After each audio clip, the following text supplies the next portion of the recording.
Chapter 91, Reward. With father's speed, the trip back was relatively fast. I felt as it must have been a couple of hours max before the familiar plane extended before my eyes, after which the Dragon King's temple came into view. It seemed like we were going to stop here first. With curiosity getting the best of me, I asked as my father's large figure landed with a loud thud in front of the temple's giant door. "Are we not going back home, father?" Hearing my question, father nodded before he replied. "Yes, but before that, you must report the success of your rite of passage to the king and get the second part of his blessing." "Oh. So reward of sorts." Hearing that, I was inwardly excited as I looked forward to it. With father taking the lead, we slowly made our way towards the temple. What greeted us at the entrance was the familiar king's statue, to which both I and father lowered our heads respectfully. After that, we made our way back to the large but desolate room with the dome-shaped ceiling.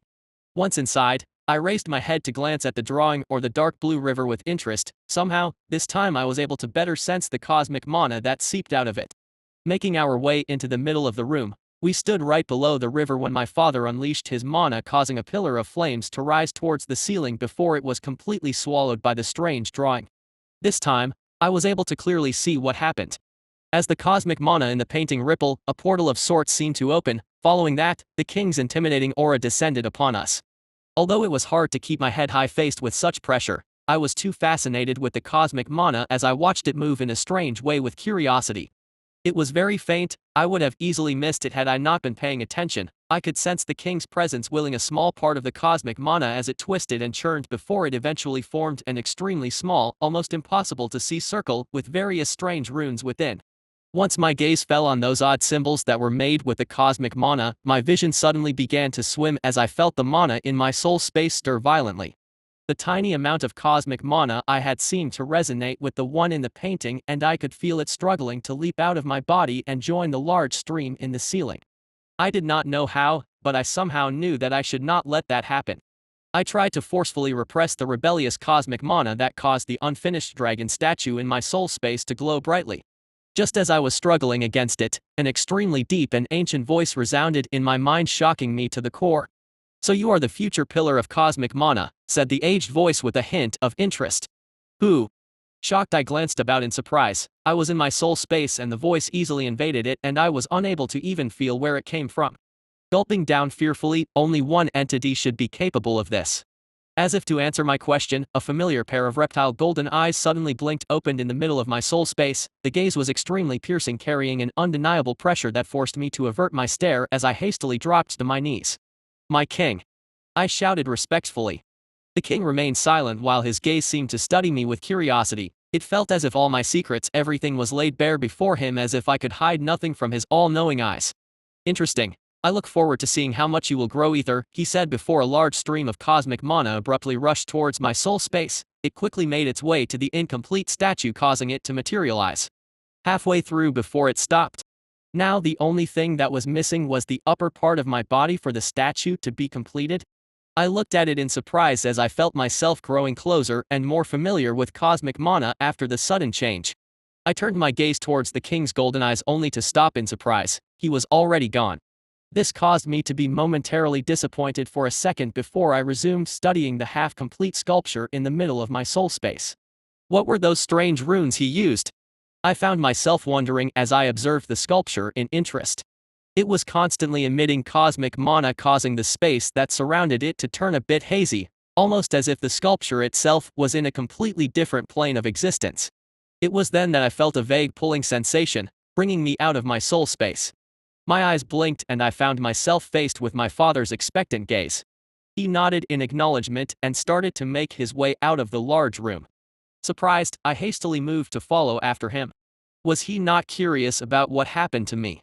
Or did he already know? I wondered as we left the large temple behind. A question suddenly appeared in my mind and I couldn't help but ask. "Father, is it possible for you to invade my soul space without me knowing?" I asked, to which he paused and turned to look at me with a frown before he shook his head. "That's impossible. The second I forcefully invade your soul space, your mind itself will collapse and you will die," he said, causing a shiver to run down my spine. Just how great is the king's control over his strength and mana? I found myself wondering in surprise. I didn't sense him using any other type of mana other than the cosmic one. Does that mean I can also use it to invade another dragon's soul realms? I thought, if I could, then that would truly be an overpowered attack. According to Father, the only way a dragon could invade another soul space was by forcing themselves inside, which in turn shatters the soul of their target. But with the cosmic mana, I had an inkling that I would be able to keep the soul intact while I invade my target's mind. So it seems like one of the functions of cosmic mana is to open portals between the realms and even towards the minds and soul space of dragons. That should come in handy. Chapter 92, Cosmic Mana. The short trip back home from the Temple of the Dragon King was uneventful. My mind was occupied by the various potential uses of cosmic mana as we arrived back towards our floating mountain.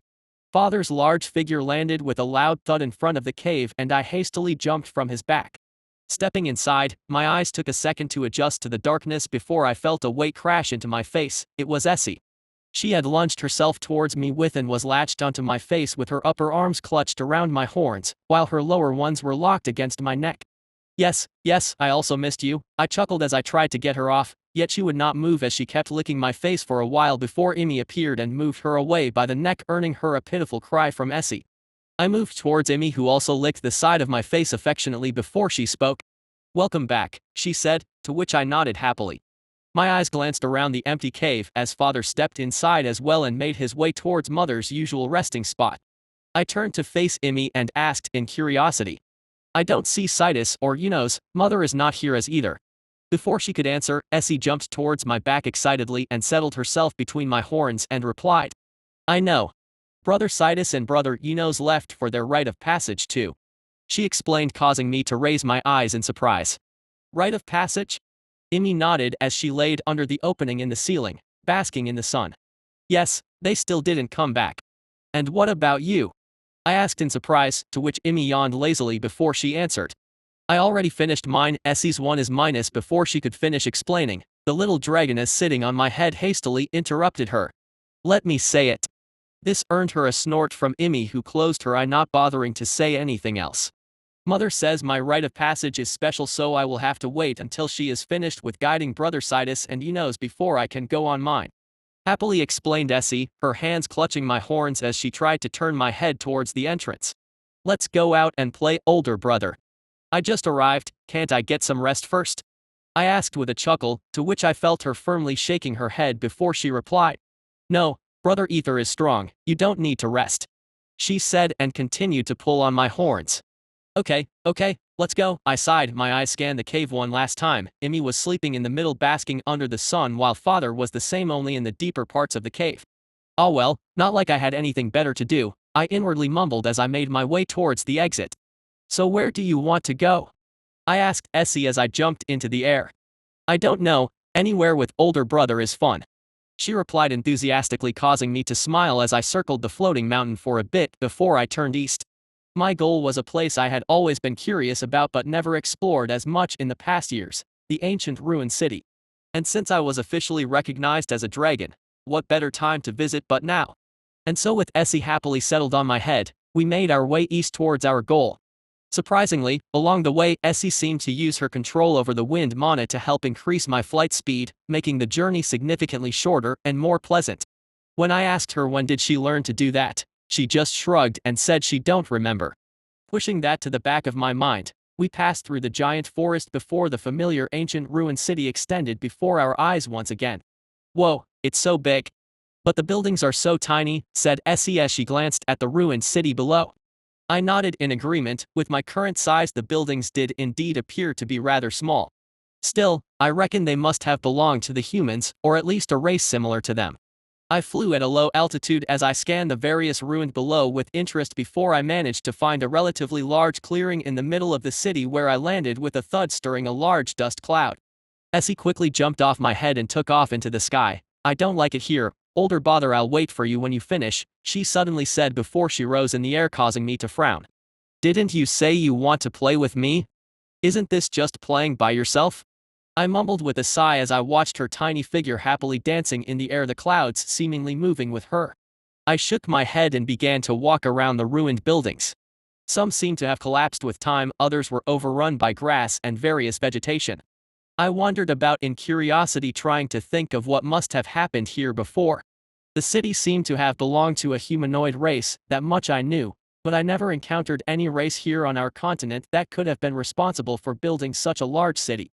There are those weird gray humanoid monsters I fought against with Unos back in the day, but they didn't seem to have that much intelligence, I inwardly mumbled while studying the collapsed buildings.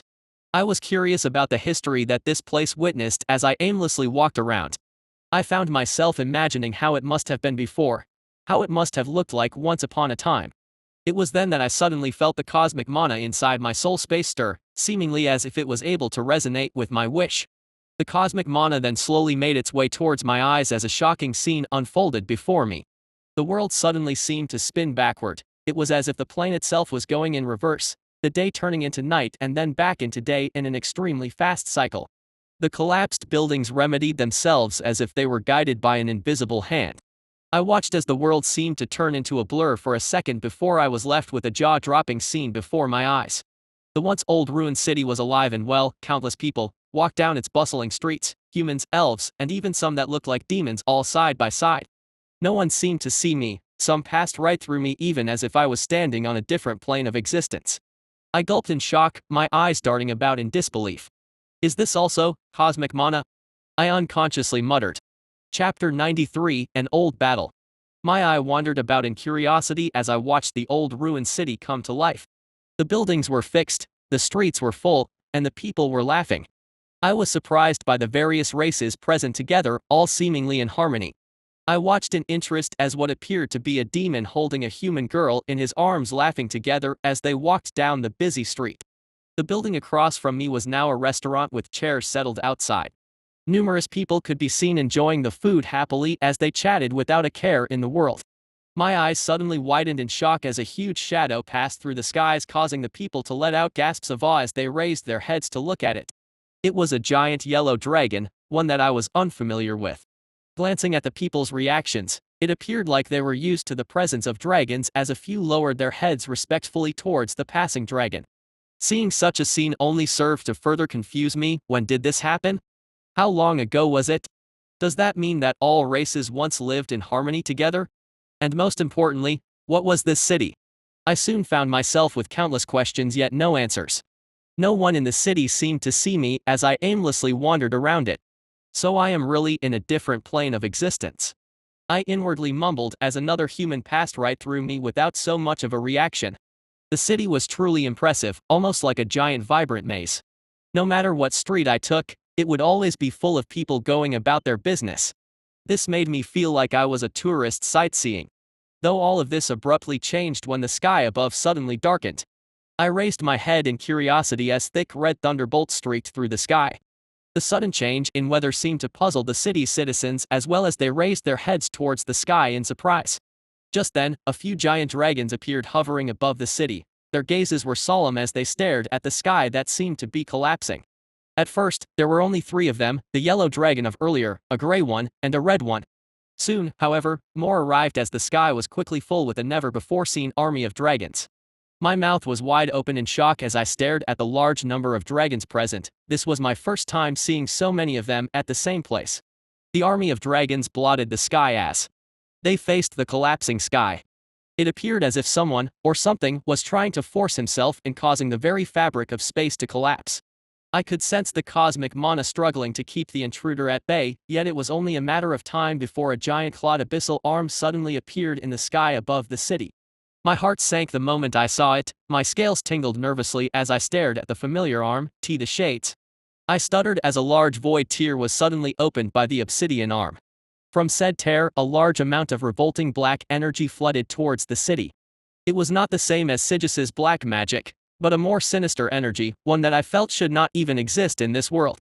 Under my shocked gaze, the army of dragons rushed headfirst towards the void tier, launching their strongest attacks all at once, causing the sky to brighten to the point where I could no longer keep my eyes open. It felt as if the world was collapsing on itself, and amidst it all, I could feel the cosmic mana struggling to keep the plane from breaking. I was not sure if there was a certain presence guiding the cosmic mana, or was it moving by itself, yet one thing I knew for certain was that without it, the entire plane would have collapsed from the dragon army's simultaneous attack. The cosmic mana seemed to work as a guide as it gently directed all of the attacks towards the void tier and that abyssal dark clawed arm. A muffled roar full of rage cried out in resentment, causing my ears to ring and head to hurt. What the minus? I didn't understand how such a roar could affect me, a mere bystander. Yet as I raised my head, I could see a few dragons crashing into the city below. Without me noticing, a large dome-like shield with various magical runes was now surrounding the city and protecting its citizens, who were panicking as they watched the battle in the sky. Just his roar was enough to take down a few dragons. What the hell is that thing? I cried out in alarm. My scales tingled in fear as I felt my heart pump in my chest with rage, an unbelievable rage I had never felt before. I felt conflicted, fear, anger, resentment. Such feelings clouded my vision as I glared at that clawed arm struggling to push itself into our plane of existence, only to be met by the countless dragons' retaliation. As the dragon army struggled to push back the entity into the void tear, that corrosive energy that seeped out of it was constantly attacking the shield which surrounded the city, appearing like a dark cloud that threatened to swallow everything in its path. It even managed to take down a few dragons who helplessly crashed to the ground. Their bodies, which still carried that ominous energy, fell through the shield and into the buildings below. I watched in terror as the energy slowly rushed towards the citizens, who ran in panic. Yet try as they might, they simply could not outrun it. The once busy city was swiftly engulfed in this dark, ominous cloud of repulsive energy. To my surprise, the energy did not simply kill the mortals, no, it changed their bodies into a few forms I was already familiar with. My eyes widened in disbelief as they turned into obsidian monsters, the ones I saw before when I crossed the barren mountain range with my mother and father to reach our home for the first time. Don't tell me. Those things were this place's citizens. Just as the dark clouds were about to swallow me as well, my eyes suddenly blinked back to reality. It took me a few seconds to stabilize myself as I glanced about at the remains of the once glorious city. What was that? I found myself wondering. I was sure that what I saw had indeed happened a long time ago. Cosmic mana helped me see that, but why? Why did it show me that battle? Was it because I was curious about what happened to the city? Or was it because of something else? I inwardly mumbled before I took a deep breath to calm myself. Raising my head, I quickly spotted Essie's figure still happily dancing in the sky without a care in the world. I, however, was no longer in good mood, not after witnessing that battle. Chapter 94, Rest. As if sensing my sour mood, Essie shot towards me like a bullet from the sky. Just before she reached the ground, however, her abnormally large wings opened slowly her descent as she gently landed on top of my head between my horns and rubbed her face against mine affectionately. Are you ready to go? I asked, to which she hastily jumped off and turned to face me with a sad expression on her face. Older brother wants to leave already? She asked. Her head was raised high to stare at me due to our height difference. I brought my paw on top of her head and gently rubbed it before I replied. Yes, I'm a little bit tired after my journey, but we can play again later, okay? Hearing that, Essie seemed to be disappointed as she lowered her tiny head and nodded. You promise? She asked, to which I let out a laugh and answered. Of course, I promise. This seemed to elevate her mood for a bit as she jumped back to her favorite place, between my horns. Throwing the ruined city one final glance, I then stood on my hind legs, the ground cracking as I exerted strength on them before I leapt onto the sky like a bullet. Wah! Essie laughed happily at that as she used my horns to keep herself steady. I didn't mind carrying her, quite the opposite. I was happy to see her enjoying herself. And so I deliberately took the long way back home, taking my time before we finally reached our floating mountain. As soon as I landed, Essie quickly hopped off and jumped to the sky. We still had a few hours of daylight, which meant more playtime for her. She sure is energetic, I inwardly chuckled before I made my way inside the cave. Glancing around, I was surprised to find out that my father was missing. Immy was the only one present as she laid basking under the sun. As soon as I entered, she opened her eyes, looked at me, and yawned. Welcome back, she said before she stood up, stretched her limbs, and followed me to my corner of the cave. You know, still collecting those things? I asked while ushering with my head towards the neat pile of fairies' severed heads. Shrugging, Immy snuggled next to me as I laid down to rest before she replied. I don't know where he keeps on finding them. I nodded in agreement. None of us had ever stumbled upon a fairy before, yet his collection of heads somehow keeps on increasing by the day. Speaking of which, how was your rite of passage? I asked in curiosity. Immy yawned lazily before she replied. It was nothing worth mentioning. I had to hunt down an obsidian monster. Hearing that, I quickly frowned. Obsidian monster, you mean a shade? I asked in surprise. Shaking her head, Immy clarified. Of course not, brother, it was not an actual shade, just a tainted monster. Nodding in understanding, I continued. Ah, that makes sense, but still you had to hunt a single monster. How is that fair? I grumbled in annoyance. Seeing my disappointed look, Emmy hastily explained as she stood up and glared at me. It was really fast and hard to catch. Letting out a sigh, I gently patted her head and replied. Yes, yes, I'm sure it was. Frowning, Emmy shook my palm off and added. I'm serious, it was probably the fastest creature I had ever encountered. Even with my light magic, I still couldn't catch up, she said, her gaze cloudy as if she was remembering something before she shook her head. What about you? What was your rite of passage? She asked before she laid down again next to me. Oh, mine? I just had to destroy a country. Ah, I see. Wait, what? She nodded before her body jolted up and turned to stare at me in surprise. You mean a human country? She asked with a strange glint in her eyes. Yes, I replied hesitantly, causing the strange glow in Emmy's eye to shine brighter. I could sense her excitement as she asked, how was it? The lower plane, I mean. It was normal, I don't know. I didn't exactly go sightseeing, I replied, confused as to why the usually calm Emmy was so excited. Did you meet the nobles? She asked, her head drawing closer to mine, urging me for answers. I don't think so. I simply destroyed the whole city, besides how am I supposed to tell them apart? I asked. My answer seemed to disappoint Emmy as she settled back down before speaking. The nobles live in big castles, that's common knowledge, brother, how do you not know that? She shook her head. Wait a minute, first of all, why should I know that and why care in the first place? Second of all, why are you this interested in the nobles? I asked, to which Emmy let out a sigh as she raised her head to stare at the sky from the small opening in the ceiling. You wouldn't understand, brother, she shook her head, a strange expression on her face. What the hell is that supposed to mean? I inwardly mumbled. It was then that Essie suddenly landed next to us. She didn't use the cave's entrance but instead used one of the many ceiling holes to directly come inside. Older sister, when are brother Enos and Sidus coming back? She asked as she made her way next to Emmy, who shook her head. I don't know. I wonder what my rite of passage will be like, mumbled Essie. Did you already master your control over your soul space? I asked in surprise. With an embarrassed expression, Essie lowered her head and replied. And not yet, but I'm sure I can do it soon. She added while patting her tiny chest reassuringly. Of course you can, I said with a smile. Emmy then suddenly interrupted with a question. Were the humans strong, brother? I paused for a second, as I thought back to my previous battles against them. Although weak individually, they are strong when united. If there was one thing I learned from my rite of passage, that would be to not underestimate them. I wouldn't call them strong per se, but their will and determination, that's something I think is worthy of respect. Hearing my reply, Essie just stared at me with a confused look on her face, while Emmy nodded solemnly. Even a cornered rat will fight back, so don't make the same mistake I did. Don't underestimate them, I added. I understand, brother, I won't. Good, well, I'll try to get some sleep. I'm still a bit tired, I said and closed my eyes. Emmy then snuggled closer to me, while Essie hopped on top of her favorite place as I drifted to sleep. Chapter 95, Sidus Determination. It has been a week since Brother Ether had left for his rite of passage alongside Father. I was surprised when I realized he had already mastered his soul space. I felt defeated once again, yet I suppose that was to be expected from Brother Ether. He was always a step ahead of me. Still, I was not going to lose. Although I was late by a few days, I managed to master my soul space somewhat, beating that smug-faced Emmy.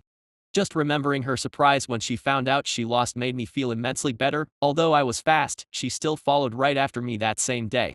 Enos was the third one to succeed. I am ashamed to admit it, but I did not think he was the brightest of us, so I was amazed when he came in the second day too. Report that he also mastered his soul space. Little Essie, on the other hand, still had a lot of work to do. I was sure that should she set her mind to it, she would be able to make it no problem. Even Enos made it after all. I mumbled, but her problem was that she was too much of a free spirit. I shook my head with a sigh as I remembered how she would spend every day playing outside instead of training to improve herself. I wanted to reprimand her, to let her see the fault in her ways and how she must not waste any time in something so meaningless, yet every time I gather my courage to do so, all my thoughts turn blank when she happily comes asking me to play with her. Thankfully, I still had the will to turn her down. I had no time to waste. Brother Ether was already a step ahead of me, and according to Mother, his rite of passage was a step harder than ours. As expected of my older brother, still I will surpass him. And so, with my mind made up, Mother took us towards our rite of passage. First, she dropped me into a forest down north asking her to hunt some tainted monster, then after that, we flew further north where Mother pitted Enos against a giant asking him to defeat it using his physical strength only, no magic. My eyes were wide open in shock at that since the giant was as tall as a large hill made out of gray and blackish rocks. As expected, however, Enos was undisturbed and instead jumped headfirst with an excited expression on his face as he went to meet the giant. Setting Enos in his place, Mother continued our flight until we reached a massive city. My mouth hanged open in surprise as I scanned the monster city below. Countless humanoid monsters roamed the streets, a few were even fighting in the middle. I didn't know if it was right to call it a city since it looked more like a gathering of monsters. Its inhabitants were tall slim humanoids with greenish skin, they had 4 lanky arms that ended with sharp claws. Their faces on the other hand were repulsive, they were triangular with one massive eye in the middle, right below it was a large jaw that extended across their face with rows of sharp-looking teeth. Your rite of passage mission is to use your strongest spell to shroud this city in darkness and silently take care of all monsters within, said Mother as we stood watching the city from high above the ground. My strongest spell. But Mother, I cannot move if I use my cloak of darkness, I retorted with a confused expression. To my dismay, Mother simply ignored me and instead pushed me down towards the forest that surrounded the monster city below using her wind magic. Thankfully I managed to land claw first. Raising my head to scan the sky, my mother's figure was no longer visible. Calm down Sidus, you can do it. Think, what would Brother Ether do if he was here? Closing my eyes, I reached out to the mana in my surroundings and commanded it to plunge the city into darkness. The mana then heeded my call as the shadows extended from below my claws and rushed towards the monster city. Within seconds a large dome was arrested trapping all the monsters inside while I remained outside. I could hear their cries of panic as they were suddenly plunged into darkness. A few had tried to run away, yet using my magic, I could easily disorient them and keep them trapped within the dome. Now that was easy, the real question is, now what? I grumbled. Keeping the dome up was already taking all of my concentration. If I were to try anything, the spell would simply break down. Brother Ether sure is amazing with how he seems to be able to use mana infinitely, still I won't lose. There must be some way I can get through this, I have to hurry up too. I can't lose too. Damn Immy. Dragon King forbid the first lose to Enos. Shaking my head from such useless thoughts, I once again attempted to slowly form a claw attack within the dome. Yet the second the claw began to appear, the dome quickly turned unstable causing me to stop with my attempt. Taking a deep breath, I continued trying to summon an attack all the while keeping the dome in place without breaking my concentration. The day slowly turned into night, and as the sun disappeared and the world itself was plunged into darkness, my control over the mana skyrocketed and I was finally able to catch a small breather. As expected, I'm at my peak when it's nighttime. I wonder how different a fight against Brother Ether would be if we fought at night. No, I'm still too weak. Shaking my head, I resumed my attempt at creating an attack within the cloak of darkness. The monsters were still panicking, yet none was able to escape. A claw made out of mana suddenly appeared, silently decapitating a monster, yet as soon as that happened, I quickly lost control and had to cancel that spell in order to keep the dome up. Although it was but for a second, I still managed to do it. With my spirits lifted, I instantly resumed my attempts to clear the city of monsters. I'm still too weak. If it was Brother Ether, I'm sure a city would be nothing for him. And so another day passed, and then another. My control was constantly improving, yet my heart felt heavy in my chest. It was nothing but a matter of time before I cleared the city. Though what I was concerned about was Immy, who seemed to have had it easy. I have to pass before her. Chapter 96, Discovery. The next day, I woke up to my father's loud snoring. Annoyed, I opened my eyes and turned to glare in his direction. He was sleeping in the deeper parts of the cave, quite a distance away from where I was at, yet his snoring was akin to the clap of thunder causing me to wake up. Glancing about, the cave was illuminated with the rays of the early morning sun. A few dust particles floated peacefully in the air where the sun shone. Essie was already gone. I could roughly guess where she was at, probably in the sky above the mountain. Shaking my head I mumbled drowsily, she has too much energy early in the morning. Surprisingly, even the lazy Immy was nowhere to be found, leaving only me and father behind in the cave. Looks like Sidus and Enos are still not back, I noted as I stood up and lazily stretched my limbs. I was feeling rejuvenated after sleeping. Looks like I was really tired. Shaking my head to clear out whatever drowsiness I had left, I slowly made my way out of the cave. If I could, I would have definitely preferred to sleep for a bit longer, yet with father snoring in there, that quickly became impossible. I suddenly found myself missing my mother. Father never snore when she was here, she didn't let him. I was momentarily blinded by the bright sun rays that assaulted my eyes the second I walked out. Squinting my eyes, I slowly walked down the tall mountain path. Glancing at the sky in curiosity, sure enough, she's there, I mumbled as I spotted Essie's tiny figure happily dancing in the sky. It was then that my stomach growled loudly, ah, that's right, I still didn't eat anything. Well, I guess I'll go hunt something for breakfast. A yawn escaped my lips. I was still a bit sleepy as I made my way down the broad mountain path before I reached the edge. Glancing down at the forest below, I slowly willed my heart energy towards my eyes, causing the world to change before me as more colors suddenly appeared. Scanning the forest, I was easily able to spot a few glowing dots between the trees, potential prey, yet none of them piqued my interest. Let's head south. There's a lot of monsters there. I'm sure I'll find some that are delicious. With that in mind, I immediately jumped off the ledge as the familiar feeling of weightlessness overtook me. Although it wasn't my first time experiencing it, my heart still thumped excitedly in my chest as I opened my wings, using the momentum from my dive to push me further ahead. The weather was perfect with clear blue skies and no sign of clouds whatsoever. It wasn't too hot, nor was it too cold, just perfect. I closed my eyes as I enjoyed the feeling of the wind brushing against my scales, momentarily losing myself in the sensation of freedom it gave me. I can see why Essie liked it. Still, to be able to stay in the air for a whole day, she truly has a monstrous stamina, I noted. I continued flying further south, all the while scanning the forest below for a prey that piqued my interest. Soon, however, I found myself in an area I had never reached before. The sinister energy that leaked off the shades was more prominent here, causing me to frown. Just then, I effortlessly dodged a huge shadow that lunged towards me from the forest below. It was a large wolf almost the same size as me. The peculiar thing about it was the two obsidian wings on its back, alongside its completely black pupils, giving the monster a sinister air to it. Well, you don't look very tasty, but still, you came looking for me yourself, so don't blame me for what's about to happen, I spoke lazily. The wolf was a tainted monster, although it was still not a very high-ranking one. Saliva dripped from its maw as the wolf glared daggers at me, a low growl escaped its mouth. I, however, wasn't about to wait for him to make the first move. I instantly coated my claws with water mana, causing them to glow with a bright blue color. I wasn't planning on using magic to finish him off from a distance since I just woke up. I needed a bit of a warm-up, and since this monster so kindly delivered itself to me, I wasn't going to refuse. Lunging forward, my wings flapped as my body disappeared from my place, reappearing before the giant wolf almost instantly. He was startled with my speed, yet still unconsciously slashed at my face with his claws. I calmly blocked his attack with mine. The moment our claws met, however, his entire arm was instantly frozen as I willed my mana to rush towards it, causing the wolf to yelp in pain as H tried to fall back. Before he could do anything though, I gracefully twisted my body mid-air, using my tail to strike his head and send him crashing down to the forest below. I didn't give him any time to recover as I dived headfirst towards him, easily pinning the giant wolf to the ground, my claw on its neck. Unable to accept his defeat, the wolf struggled furiously. What a dumb animal, you already lost your senses to that wicked energy. I shook my head and instantly decapitated his head with one swift motion, causing blood to splatter. A few drops managed to land on my face, causing me to frown. I used my claw to wipe it off. The blood was red with a few black spots mixed with it. Oi, so it taints the blood as well, I mumbled.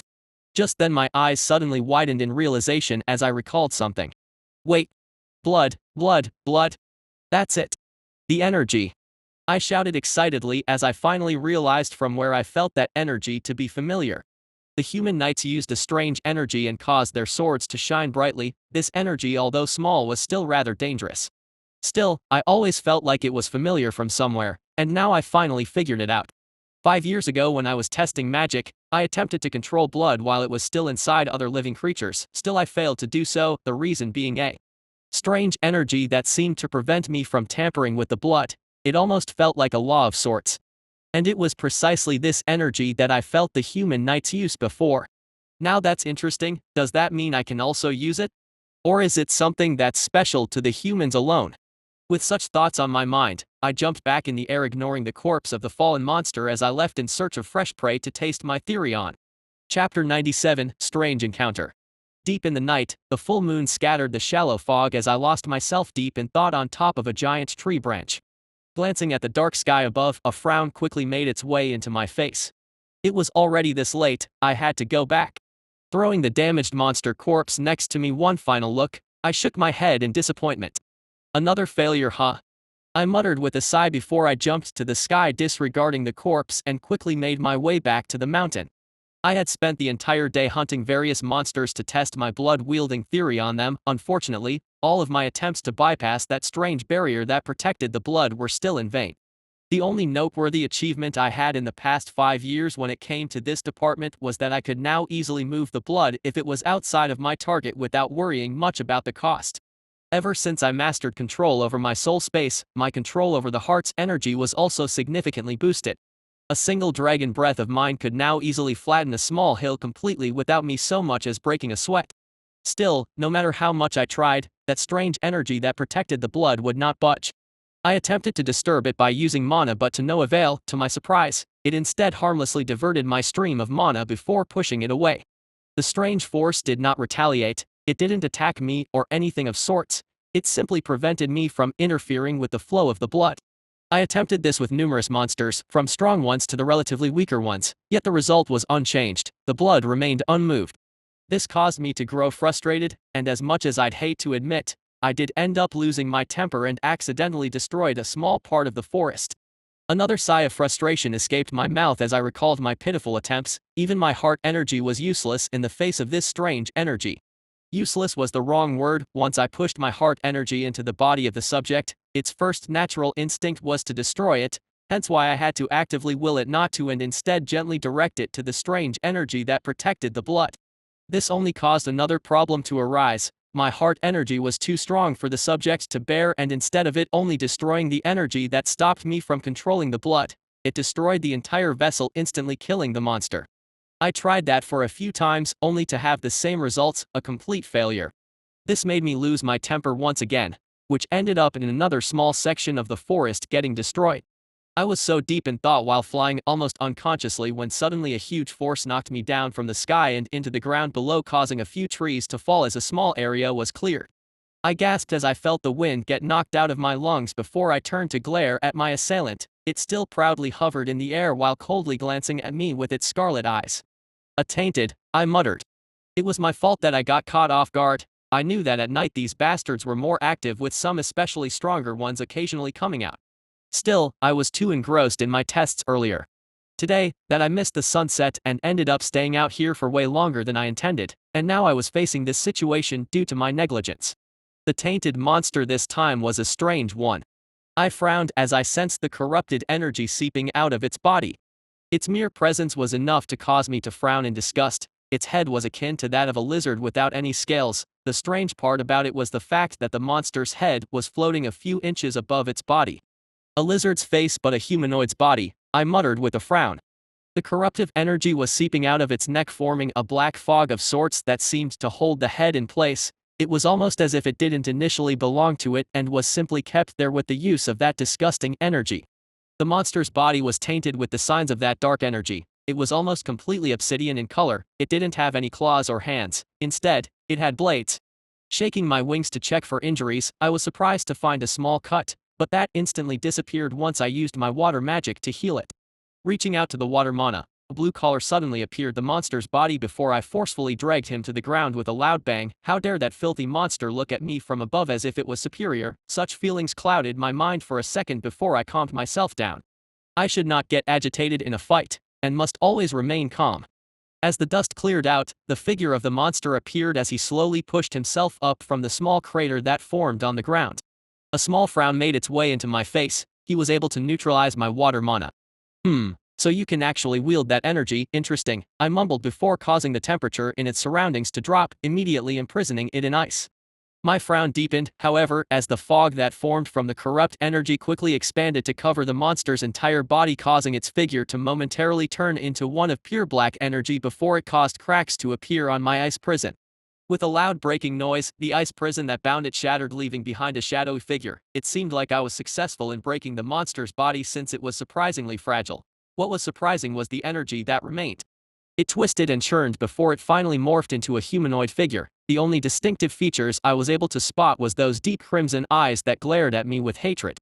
The shadowy figure then lunged towards me with resentment as it let out a strange cry that caused me to frown. I instinctively used my mana to try and stop it, but to my surprise, the shadowy figure seemed almost immune to it as it bypassed my mana-fueled attacks and appeared almost instantly before me. I unconsciously raised my claws to block its attack while using mana to coat my claws, but even so, the shadowy figure was once again able to bypass my mana shield and leave a few scratched on my scales. Annoyed, I reached out to my heart energy and let out a dragon breath. It was but for a second, but I surely saw those crimson eyes turned wide open in fear before the shadowy figure disappeared completely. So heart energy is effective but mana isn't. Still, what the hell was that thing? Shaking my head, I hastened my movement as I jumped to the air and swiftly made my way back home. Chapter 98, A Step Ahead. Thankfully, my flight back home continued peacefully. No other tainted monster blocked my way, and instead, I arrived back at our floating mountain after a short while. I was quite tired. As soon as the mountain came, a sigh of relief unconsciously escaped my mouth. It was reckless of me to move far away from home, especially at night. Our continent was not the same as that of the humans. For now, I could already roughly guess how big their continent was, yet the terrifying thing was that I had no idea how big ours was. Just recalling the memory of father pushing that shade back to water, hell, it crawled out from all those years ago when we first moved in, was enough to cause my scales to tingle nervously. Shaking my head, I quickly approached the edge of the floating mountain before a frown soon made its way to my face. The sky right above me was suddenly illuminated as sounds of battle carried over. Various sparks rose in the air as two very different types of mana clashed against each other.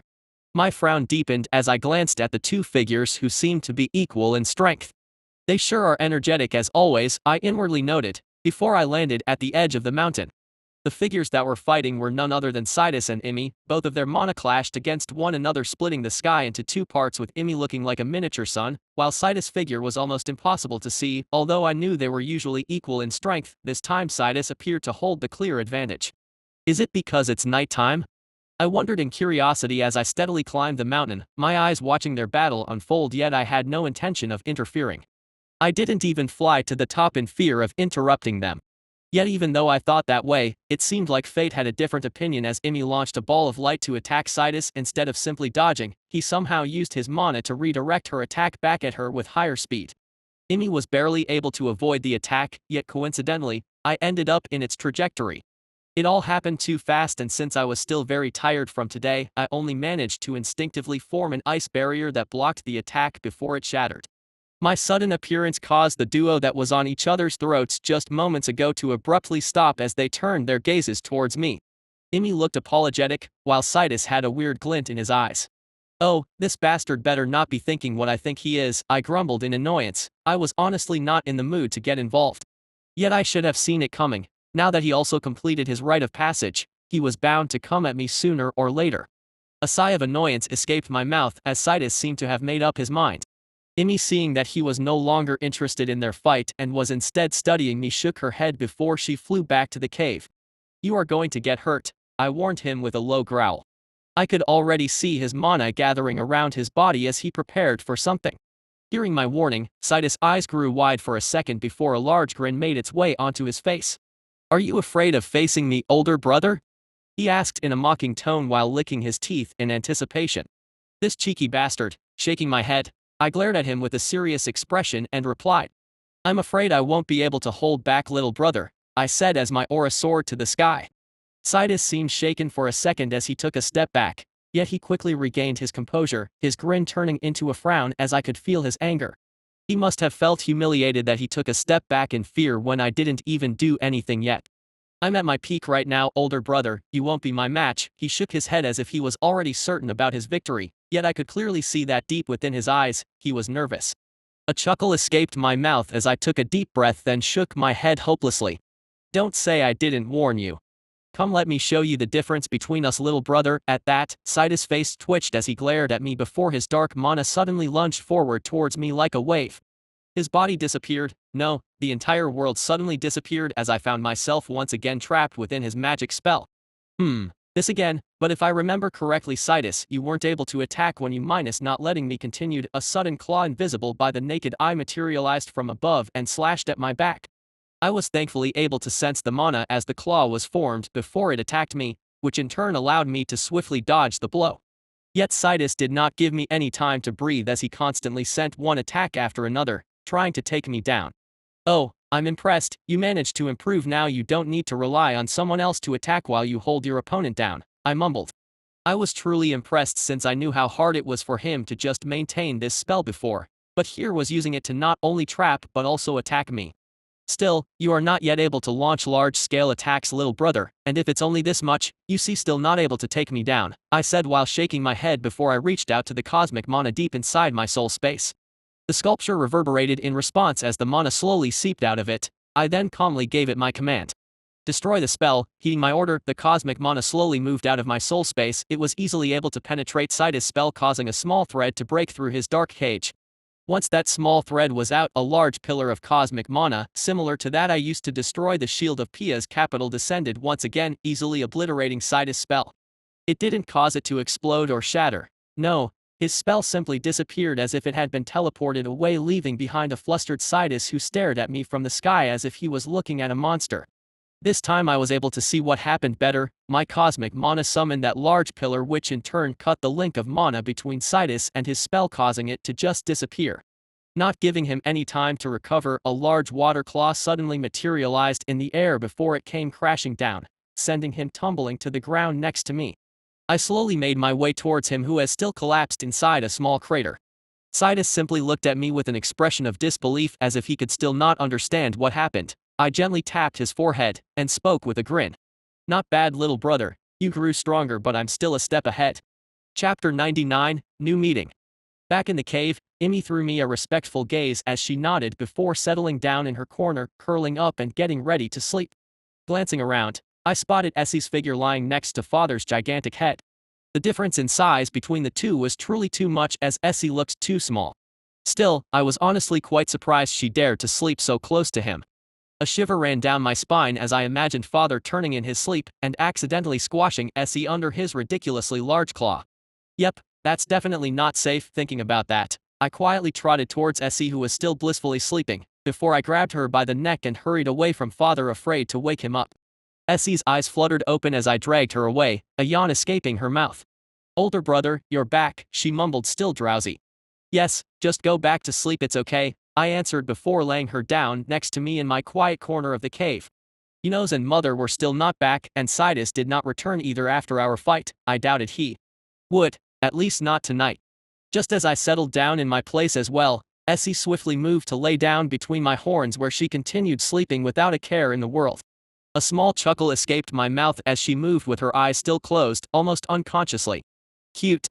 And so, with Essie's familiar presence comfortably nestled on top of my head, I blissfully fell asleep. It wasn't until the early morning rays illuminated the cave that I was forced to open my eyes. I drowsily glanced about. Essie was missing as usual. She was always a morning dragon. Immy was nowhere to be found inside the cave. Still, I could sense her presence outside. My guess was that she was basking under the sun as usual. Peering at the deeper ends of the cave, I could also sense Sidus's presence hiding amongst the shadows. Father is gone. I wonder where he went, I thought with a yawn.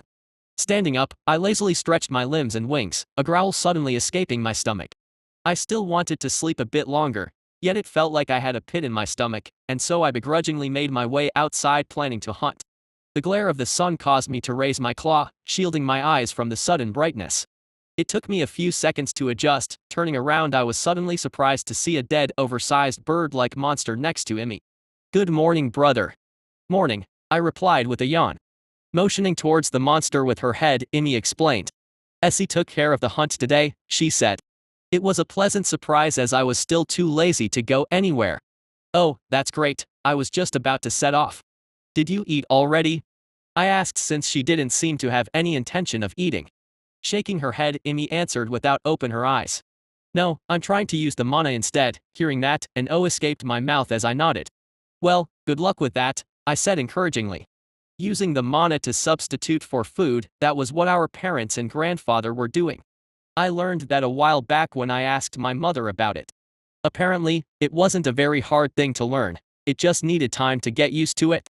Using mana doesn't make you feel full all of the sudden or anything like that, quite the opposite. When I tried it, it only left me feeling quite empty as I was suddenly no longer hungry.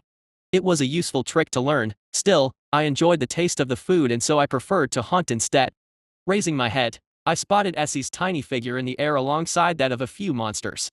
A frown quickly made its way to my face as I asked. Hey, Immy? Hmm. Opening her eyes, she shot me a curious glance as I motioned towards Essie. Correct me if I'm wrong, but aren't those monsters over there the land type that can't fly? Raising her head, Immy nodded and explained with a sigh. That's Essie's new hobby. Confused, I unconsciously muttered, hobby. Closing her eyes, Immy continued speaking. She seems to have found an interest in dragging animals and monsters that can't fly to the sky so they can also experience the joy of flying, or so she says, shrugged Immy. Huh. I muttered, well, you knows like to collect fairy heads, so I guess her hobby is still somewhat tame. Just as I was thinking about that, a monster was suddenly dropped next to M, dyeing the ground red. At that, I turned towards Immy with a questioning expression. She didn't even flinch before answering. Oh yeah, she occasionally drops a few of them by accident. She still didn't get the hang of flying with a large number of them it seems. Nodding my head with a blank expression, I answered. Ah, is that so? Shaking my head, I ignored the now unrecognizable monster and turned my attention to the oversized bird instead to fill my stomach. It was surprisingly tasty, as it carried with it an exotic taste, almost spicy. Licking my teeth in satisfaction, I was about to lay down next to Immy when my father's figure suddenly appeared in the sky. He slowly made his way towards us as he landed, causing us to shield our eyes from the dust cloud that he raised. We both lowered our heads in respect as father glanced at us with a strange expression on his face. Get ready to leave soon, Ether, he suddenly said, causing me to frown. I had just arrived and was thinking I was now free to just laze around doing nothing all day, yet I was already forced to go somewhere. Leave, father, you mean? I questioned with a respectful tone. Father's expression was still weird as he explained. Your grandmother wants to see you, he said, causing my heart to suddenly drop in my chest. Father, by grandmother you mean? I stuttered. Yes, my mother, he confirmed, causing me to shiver unconsciously as I recalled my first meeting with my grandfather and how he almost killed me. Father, do you by any chance know why minus? Before I could finish my question, he suddenly interrupted me with a frown. I don't, now just be ready since we leave tomorrow, he said before he made his way towards the inside of the cave. She can't be as bad as grandfather, I asked as I turned towards Immy. She carefully avoided my gaze as I questioned. Right. Chapter 100, Grandmother. The rest of the day was spent with me lazing around next to Immy in front of the cave, all the while keeping an eye on Essie, who was enjoying her flight alongside a bunch of different monsters and animals. Thankfully, only one more ended up falling and staining the ground red, after which Essie seemed to have finally gotten better with her control. My mind, however, was plagued with worry. Grandmother wanted to see me. I didn't know what type of dragon she was, nor did I know how was her temperament. My main concern stemmed from the fact that my grandfather had almost killed me when we just met. Taking that into consideration, just what type of dragon was grandmother since she was married to someone with the title of the Destroyer? I tried to convince myself that at least she couldn't be any worse than him, yet as I recalled the scar that my mother left on my father's side, I soon found myself questioning if grandmother was truly any better, for it seemed like the dragoness in our family were especially fierce. And so, with such worries haunting me, the day came to an end before I knew it. Immy did not move once from her spot, while Essie came down a few times to take different animals and monsters on their new experience of soaring through the sky. The sun settled in the sky as fresh colors brushed on a painting, as if those rays were destined to create a great work of art. I raised my head and watched it slowly disappear, with my eyes steady to the horizon, face aglow with the last orange rays before twilight beckons the stars. Staring at the beautiful scenery, my uneasy heart calmed down in my chest as I heaved a long sigh. No use in worrying too much about it, I'll find out what she's like in the morning. Besides, I survived the encounter with grandfather, and I even grew stronger than before. I should be fine, I reassured myself. I glanced at Immy, who was still enjoying the final rays of the sun, and then turned my attention back to Essie. They should be retreating to the cave soon, I noted before I stood up and stretched my limbs. I didn't move much today. No, it was better to say that I didn't move at all. Still, I needed that, a day where I didn't do anything and just relaxed. With my mood slightly elevated, I turned around and silently made my way back to the cave. Father was in his usual spot, though surprisingly he wasn't sleeping. Instead, a small dark red flame danced gracefully in front of him while taking the vague shape of a dragon. He seems bored, I noted before I turned around and walked to my side of the cave. I couldn't sense Citus' presence anymore, which meant he must have already left. I was inwardly surprised since I didn't even see him leave, since I was sitting right by the entrance. Throwing that to the back of my mind, I laid down, a yawn escaping my mouth as I curled around myself in a comfortable position. Even though I did not do anything today, I was still quite sleepy. I had a feeling that I could easily sleep for days, perhaps even weeks on end, if no one was to disturb me. I'll definitely try that out when I get my own lair, I promised myself before I quickly drifted to the land of dreams. Sadly though, the morning came a bit too fast as my father's voice reverberated in my head. "Wake up, Ether," he said. My eyes barely fluttered open only to be faced with his giant head a few inches away from mine, causing me to instinctively jump out of fright. My sudden movement, however, seemed to have woken Essie up, who had been sleeping next to me. She drowsily mumbled as her eyes glanced at me and then at father before she resumed her sleep without a care in the world. My father didn't say anything else and simply motioned towards the exit with his head before he slowly walked out. Another yawn escaped my mouth as I begrudgingly followed after him. "Just how early is it that even Essie is still not up yet?" I inwardly complained. Immy was still asleep as usual, and there was still no sign of mother and Enos. Just what sort of rite of passage did that muscle brain have for it to take this long? I wondered as I stepped out of the cave. The cold morning breeze caused a slight shiver to run down my scales as I unconsciously shuddered. My eyes welcomed the sunrise as it illuminated the blue as if it were igniting the most perfect flame. Golden light dribbled over the mountain and set the birds into a chorus of melodies.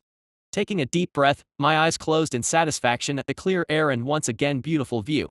It was then that father lowered his giant clawed palm towards me, silently ushering me to hop on. I didn't dare waste any time and swiftly settled on top of it before father calmly made his way to the edge of the floating mountain. I watched as he glanced at the sky with a serious expression, almost as if he could see past that blue veil and peer into what lay beyond. He did not move for a few seconds, and I did not interrupt. After what seemed like a solid minute, father clicked his tongue in annoyance and jumped off the edge of the mountain. His voice carried into my head as he spoke with a sense of urgency. "Close your eyes, I'm in a hurry, so I'll quickly drop you off at your grandmother since I still have a few matters to attend to," he said. Before I could even question what he meant, father's wings flapped and we suddenly moved at a speed we never did before. The world turned into a blur as I found myself turning dizzy and nauseous. I quickly closed my eyes as the roaring of the wind assaulted my ears.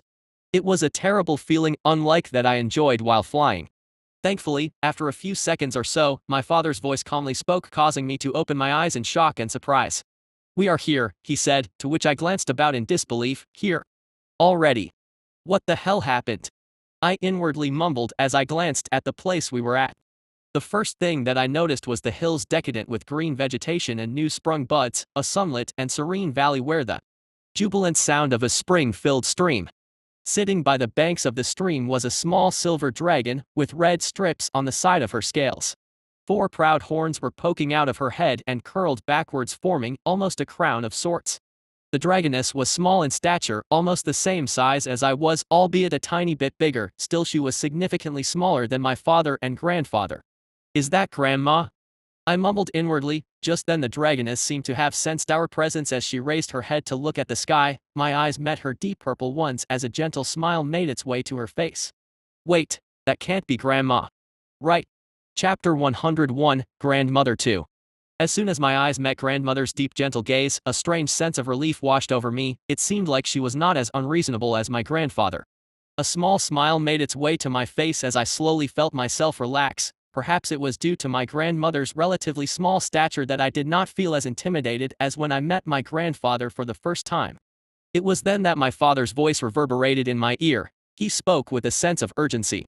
"That's your grandmother, hurry up and greet her, I still have to go." Saying that, he abruptly turned his palm downwards, causing me to plummet to the ground. I was perplexed at my father's sudden change in attitude as he swiftly turned around and was about to leave. Just before I reached the ground, I opened my wings and slowed my descent as my bottoms gently touched the bank of the gentle stream. Raising my head, I was ready to extend my greeting towards my grandmother when I suddenly realized that she was gone. Confused, I looked around in curiosity. My eyes soon widened as I spotted her small figure in the air, blocking my father from leaving. She had the same gentle expression on her face, one which subconsciously made me think it suited a sweet grandmother figure. To my surprise, however, my father's face was strange. His eyes darted about nervously as he avoided looking straight into her deep purple eyes. "What the?" I inwardly muttered in confusion. His reaction was one that caused me to momentarily pause in surprise, for my father actually seemed nervous. It was to be noted that even when he had met grandfather, he still seemed to retain his composure and simply showed the respect he must to an elder. Yet the father before me at the moment was nothing like his usual domineering self. His abnormally large head avoided looking at grandmother, who could be considered as an ant in size compared to him, as his eyes darted around nervously. It was then that grandmother spoke for the first time. Her voice was as equally warm and accommodating as her purple eyes. "Boy, where are you going in such haste when it's been so long since you saw your mother?" she asked with a smile, addressing my mountain of a father as a boy, which caused me to involuntarily gulp. I still have some matters to attend to, dearest mother, and so I will be excusing myself," answered father in a respectful tone. My eyes widened and my jaw dropped in shock as father stuttered to speak. My entire worldview suddenly shattered as I carefully looked back at the tiny figure of my grandmother, a shiver running down my scales. "Oh, some matters you say? Well, I'm sure those matters can wait for a little bit, can they not?" asked grandmother with a gentle smile. Father was about to speak before she leisurely added, "Unless you did something that you don't want me to find out about and now you are trying to run away," she said, her smile never quite leaving her face as her eyes slightly squinted in a probing manner. Hearing that, father's mountain-like body visibly shuddered as if he had been caught red-handed. I could actually sense the nervous emotions oozing out of his body.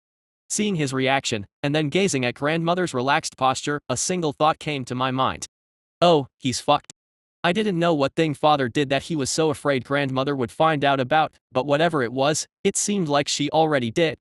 I watched nervously as grandmother, who seemed to have been standing in the air as if it was solid ground, slowly walked towards father's large face. Each step she took carried an inexpressible weight, almost as if she was stepping on my heart if I was feeling this way, and her attention wasn't even directed at me. I could only wonder what sort of pressure father was facing. Grandmother's purple eyes seemed to glow as she spoke. "Now then, are you going to come down, or am I going to have to make you come down?"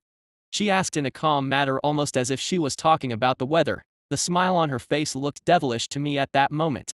Father's body unintentionally trembled once again as he lowered his head and quickly rushed down to the ground. Just before he landed, however, grandmother's voice carried over.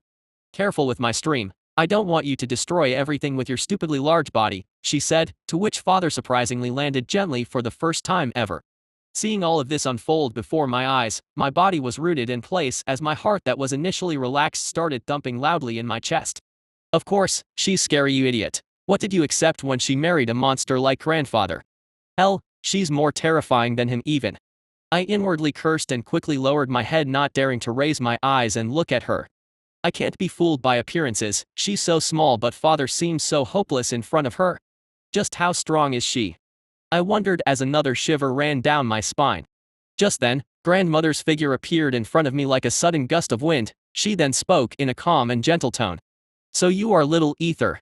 Raise your head and let grandma have a good look at you," she said, causing me to subconsciously move my head and stare back at her gentle, deep purple eyes. Grandmother's smile widened as she studied me with a happy expression before she glanced back at father and spoke with a click of her tongue.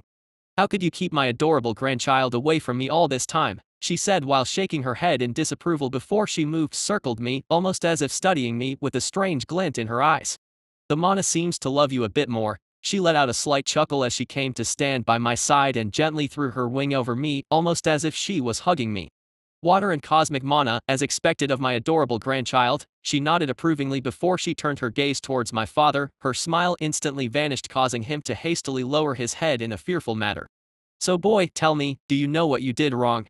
she questioned, causing my body to unintentionally stiffen. "Are you seriously going to do this now? With me standing here? Shouldn't I at least go or pretend not to listen?" I inwardly protested, feeling awkward as I glanced at my father's submissive stance. Father seemed to gather his courage before he raised his head and glanced at grandmother with his usual proud gaze. Before he could finish what he was about to say, a sudden gust of wind suddenly descended, downing him to the ground, causing countless cracks to open. "Remember who you are talking to, boy, and show some respect. If you are going to look at me with those eyes, then you better have the power to back it," said grandmother. Her smile had completely disappeared from her face as she clicked her tongue in annoyance. "Now look at what you made me do. I didn't want to destroy the land." Chapter 102, Free Will. My body froze in shock as grandmother clicked her tongue in annoyance while glancing at my father, who was down to the ground. After a few seconds, a soft sigh escaped her mouth as she shook her head before the pressure that she was emitting suddenly disappeared completely. The wind pillar also evaporated, turning into a gentle breeze instead. Father's body then slowly rose with a groan as he tapped the side of his head a few times with a somewhat pained face. This time, however, his expression was respectful as he kept his eyes lowered while speaking to grandmother. "I apologize, mother," he said, to which grandmother nodded seriously before she replied. "Now then, tell me, I heard from that old lizard that little Ether's rite of passage was left to you to handle," she asked with a strange glint flashing through her eyes, causing me to involuntarily gulp. She was talking about me as if I wasn't there, yet I didn't dare move as her wing still laid around me. That old lizard? Is she talking about minus? I wasn't able to finish my train of thought before my father replied, confirming my suspicions. "Yes, mother, father was right, I was the one to handle his rite of passage," he said with a nod before lowering his head with a tense expression on his face. Seeing that, grandmother squinted her eyes in a probing manner as she asked, "And what test did you give him?" Faced with her questioning tone, father lowered his head even deeper as he refrained from speaking, acting almost like a child that had been caught by his parents doing something bad. "Boy, what did you make little Ether do?" Grandmother's tone slowly turned more and more aggressive, yet father's mouth remained tightly sealed as he refrained from speaking. Seeing that, grandmother suddenly turned towards me and asked in a gentle voice, a stark contrast to how she addressed my father. Hearing her question, my eyes unconsciously darted towards his giant figure. Although I have seen how powerful my grandmother was, I still could not bring myself to expose my father. I was still living with him after all, so the last thing I wanted was to offend him. As if sensing my reluctance to speak, grandmother gently pulled me closer to her using her wing and spoke in a soothing voice. "Don't worry, little Ether, your father isn't going to do anything bad to you, so trust your grandmother and tell me, what was your rite of passage mission? It's only a matter of time before I know either way," she said encouragingly with a hint of a smile. My eyes subconsciously drifted to my father, who still had his gaze lowered, before I mustered my courage to speak. "My mission was to destroy the Pia kingdom in the lower continent," I answered honestly. As soon as she heard my answer, however, grandmother's body froze for a second as she slowly turned to look at my father. It was but for a second, but my body instantly froze in fear. My heart felt like it was about to burst out of my chest as a deep primordial aura leaked out of my grandmother's body. In that second, I felt as if her body looked as big as the tallest mountain while she stood there by my side. Father must have sensed her sudden change in the mood, as he dared not say anything, and instead chose to remain silent with his head facing the ground.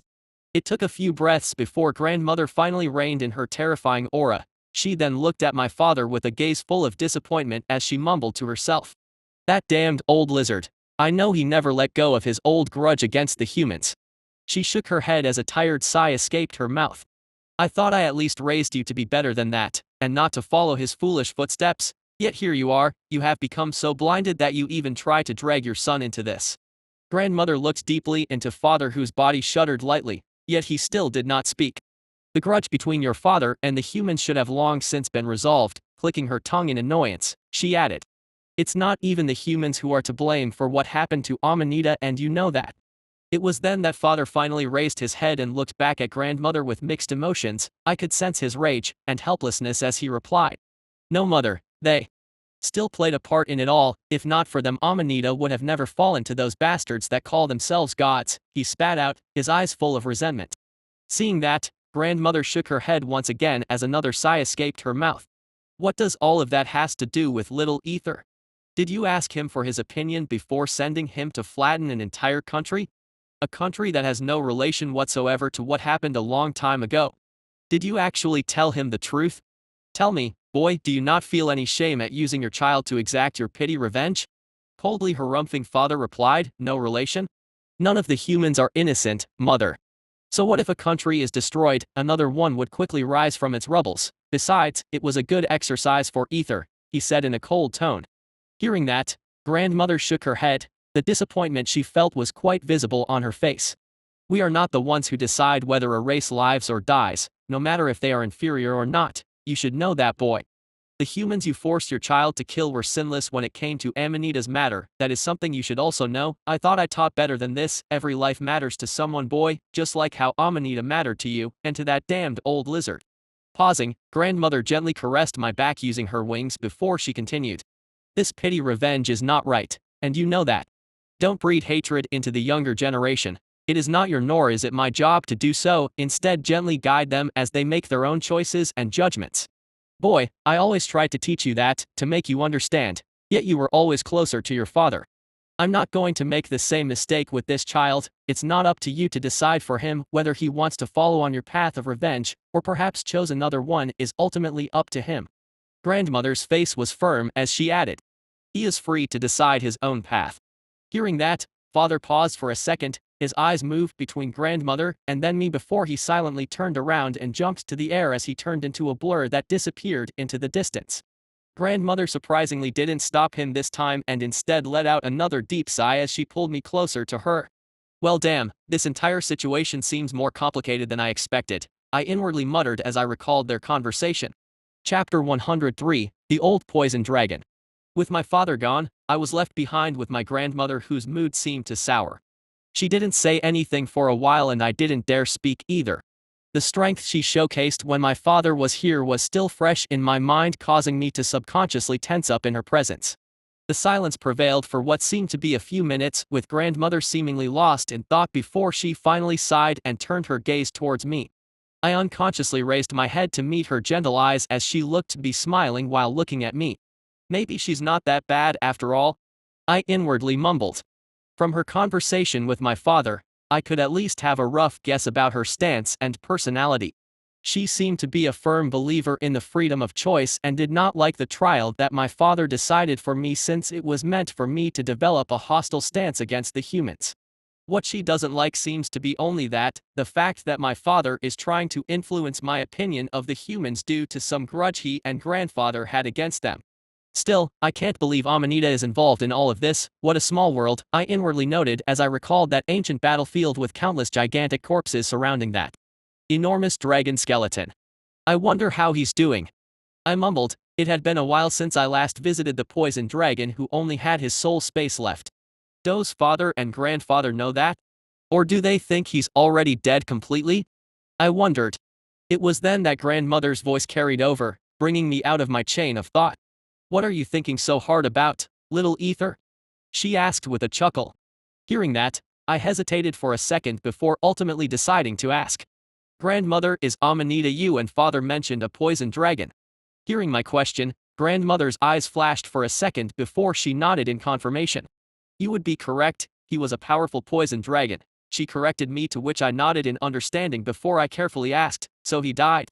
To that, grandmother sighed as she turned her gaze to glance at the distance with a glossy look in her eyes before she replied. Physically, yes, he is dead. Hearing that, my eyes sparkled as I quickly asked. Only physically? So he's not completely dead, right? Bringing her gaze back to me, grandmother's mouth curved upwards in a smile as she asked. So you met the old dragon? I was momentarily surprised by her question before I carefully nodded, choosing not to hide anything from her.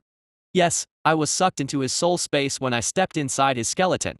Hearing that, a sad expression made its way to grandmother's face as she removed her wing from around me and slowly made her way upstream. She turned to glance at me, ushering me to follow with her head, to which I swiftly did.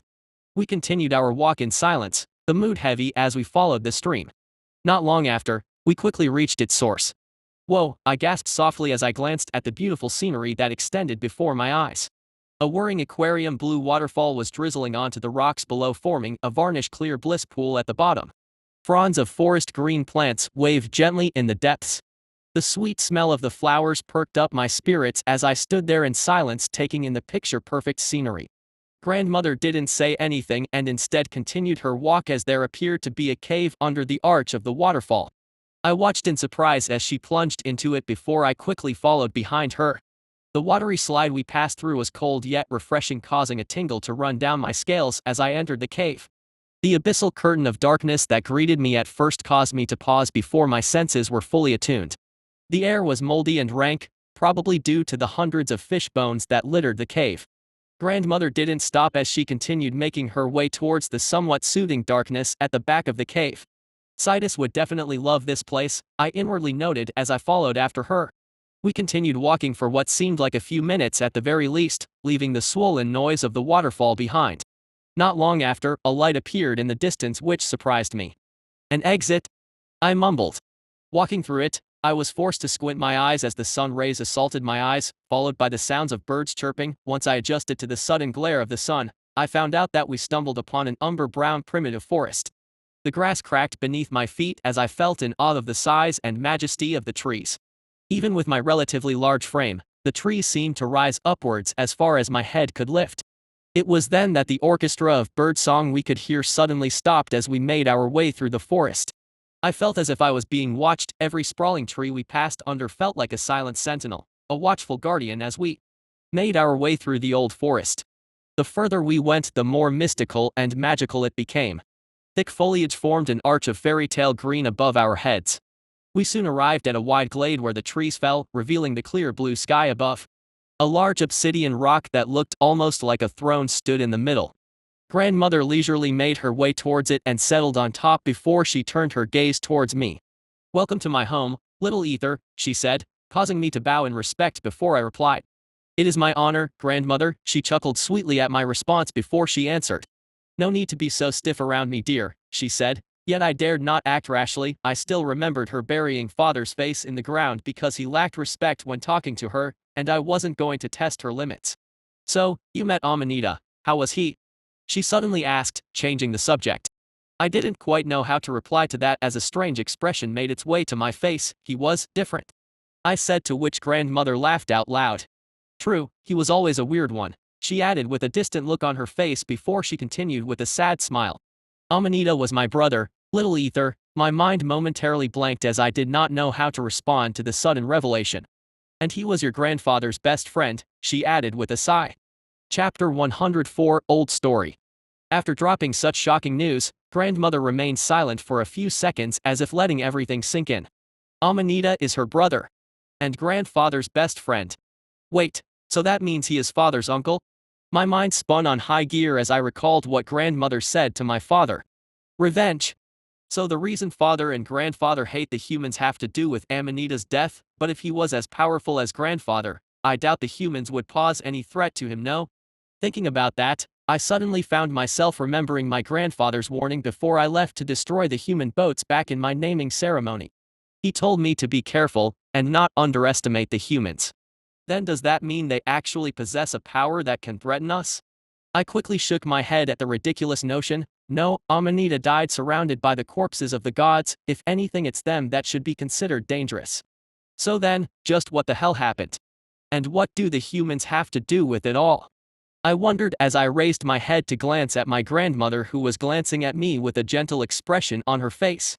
"I can sense your confusion, little Ether," she said with a light chuckle. I lowered my head respectfully before I nodded and carefully replied. "Yes, I apologize, Grandmother, I'm just a little bit confused," I spoke honestly, to which she smiled with an understanding expression. "You are confused as to how the humans could pose a threat to a dragon of Amanita's caliber, right?"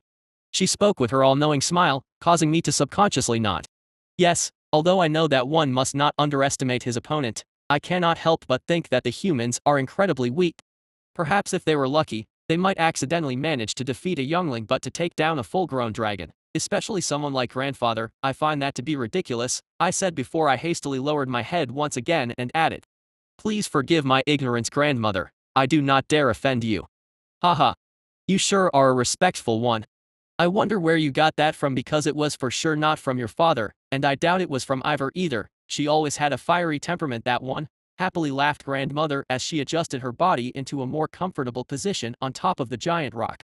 On the other hand, just remained silent and did not say anything as I waited for her to continue speaking. "Though I already said it once, no need to be so tense around me, little one. Now about the humans, well, you would be correct in thinking that they can't hold a candle to an adult dragon. But that doesn't make them any less dangerous. You see, little Ether, the humans are a resilient race. They survived and even thrived while most of the others were driven to the brink of extinction. The once prideful elves, the arrogant demons, are all barely hanging by a thread as they fight against an almost imminent doom, while the humans are not, quite the opposite. They found a way to turn things into their favor. That is precisely what makes them dangerous." Hearing that, I squinted my eyes as a frown made its way to my face. Elves. Demons. My mind automatically went back to the scene of all the various races living in harmony at the now ruined city I once visited before the Shades attacked. You see, Ether, a long time ago, The elven goddess and the demon god broke an ancient pact, one that must never be broken. Due to that they almost brought the entire plane into ruins. Shaking her head, grandmother continued, now that was something they should have never done since it directly challenged the authority of the king. My frown deepened as I recalled the vaguely familiar scene one once watched play out in front of me. So that colossal black dragon was indeed the king. I inwardly noted before carefully asking.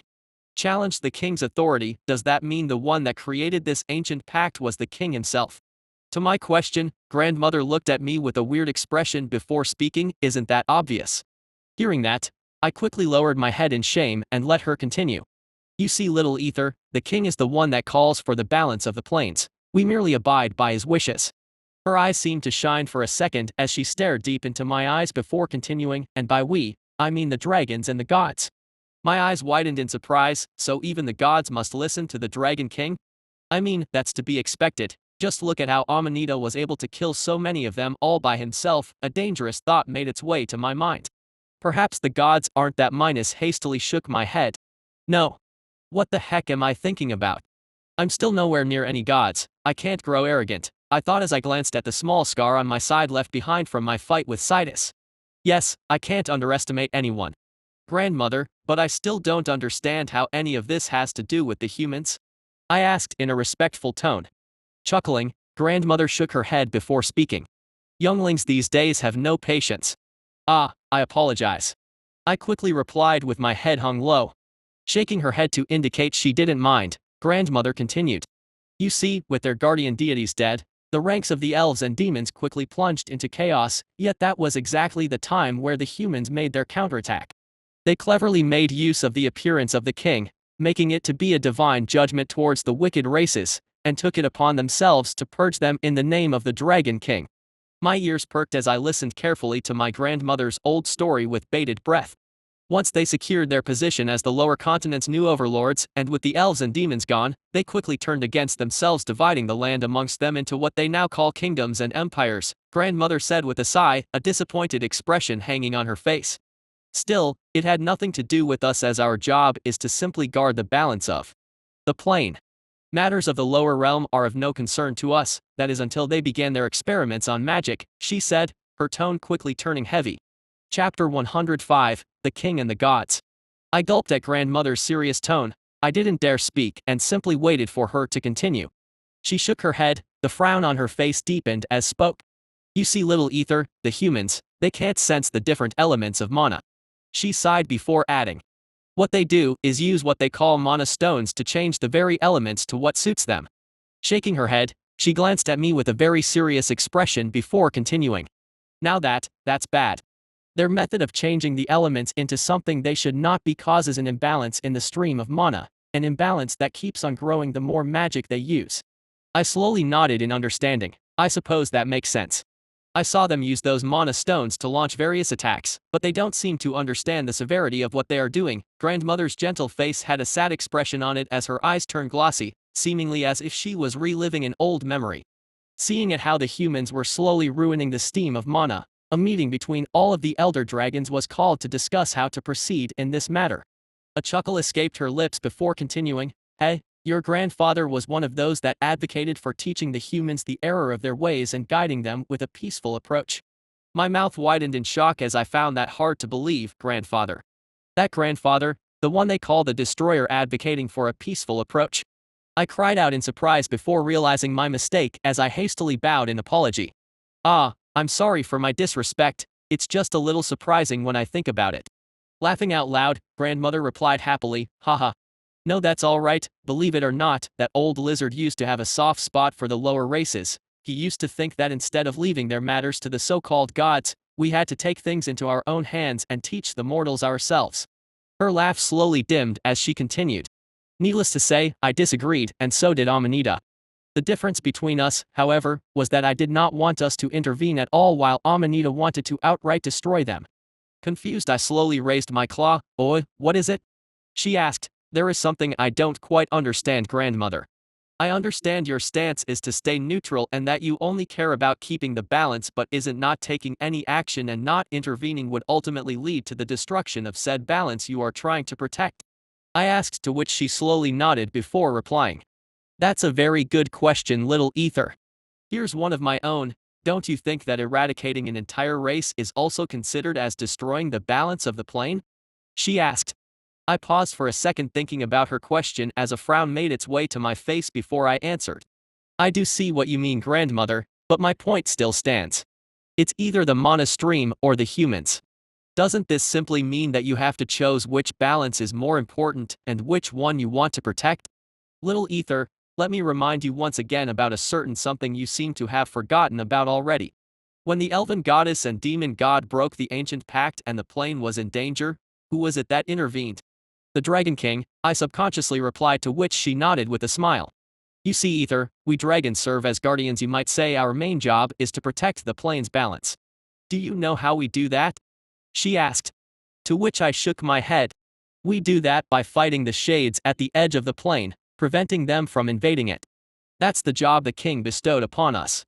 We can't leave this to the gods since most of those bastards are useless, she sighed before adding, and so a long time ago, it was decided that we would be in charge of keeping the shades in check while the gods will guide the mortals. A frown quickly made its way to my face at that revelation, so it's the gods that are in charge of the mortals. Still, it doesn't seem like they are doing a good job at guiding them, seeing how they are messing up with the mana stream. As if sensing what I have been thinking about, grandmother replied. I know what you must be thinking about. If it's the gods' job to guide the mortals, how come they didn't prevent them from disturbing the stream of mana? I slowly nodded. Yes, doesn't this mean they aren't really doing anything? Another long tired sigh escaped grandmother's mouth before she continued. As much as I hate to admit, it's not their fault. Confused, I asked. Not their fault? What does that mean, grandmother? Hearing my question, she silently raised her head to glance at the sky before continuing.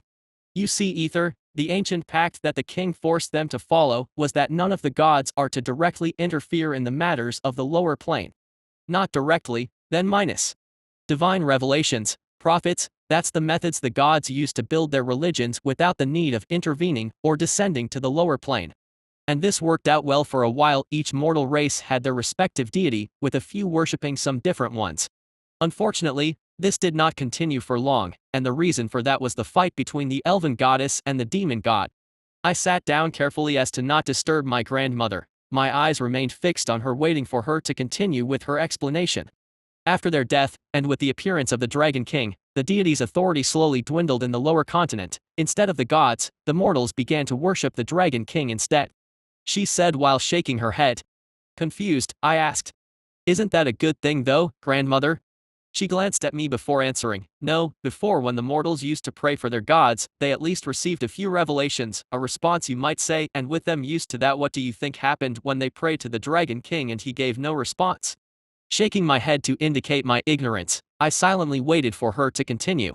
They thought that the king was gone, that he abandoned the plane. The humans somehow convinced themselves that they were the Dragon King's chosen ones, since it was the elves and demons that suffered his wrath.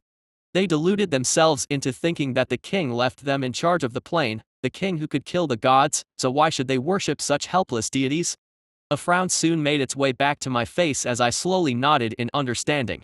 This happened quite a long time ago, and am skipping a lot of stages. I simply want you to understand the general picture, little ether. I do not wish for you to remain ignorant. I respectfully lowered my head before replying. Thank you for your guidance, grandmother. Chapter 106, Help. Well, that's enough old history for the day, grinned grandmother as she stood up and lazily stretched her limbs before turning her gaze towards me, a dangerous glint flashing through her eyes. So little ether, do you want to do something fun? She asked, her grin never quite leaving her face. Something fun? I asked hesitantly as I subconsciously took a step back. Grandmother didn't seem to mind as she hopped off the large rock and slowly made her way towards me. I still had a few second thoughts about the whole fun part. While grandmother did seem like the most reasonable one out in our family, I was still a little bit hesitant since I witnessed firsthand just how strong she is, hence why I had some concerns about what she could consider to be fun. And so, while taking extra care not to sound disrespectful, I asked hesitantly, what fun might you mean, grandmother? To that, the glint in her eyes seemed to shine brighter for a second as she brought her face very close to mine, leaving mere inches between us before whispering. Did you ever visit the land of the gods? She asked. Hearing that, my eyes suddenly widened as I slowly understood the implication behind her question. The land of the gods? Is it another continent? I asked as my curiosity took the best of me. Shaking her head with a gentle chuckle, grandmother then answered. Oh no, the so-called gods believe that living on the plane itself to be beneath them, and so they have a massive flying continent instead that circles around it, she explained. A massive flying continent. I mumbled as I subconsciously raised my head to glance at the clear blue sky. My mind slowly drifted back to our own floating mountain. Seeing me lost in thought, grandmother continued. You can't see their continent, little ether, they use magic to keep it invisible. Well, you could see it if you learn how to effectively use your mana, she added. Grandmother, you mean it's up there right now? I asked in curiosity. Reaching out to my heart energy, I gently guided it to my eyes as I felt my vision slowly change. The world turned more colorful with brighter and more vivid colors as the various strands of mana became visible.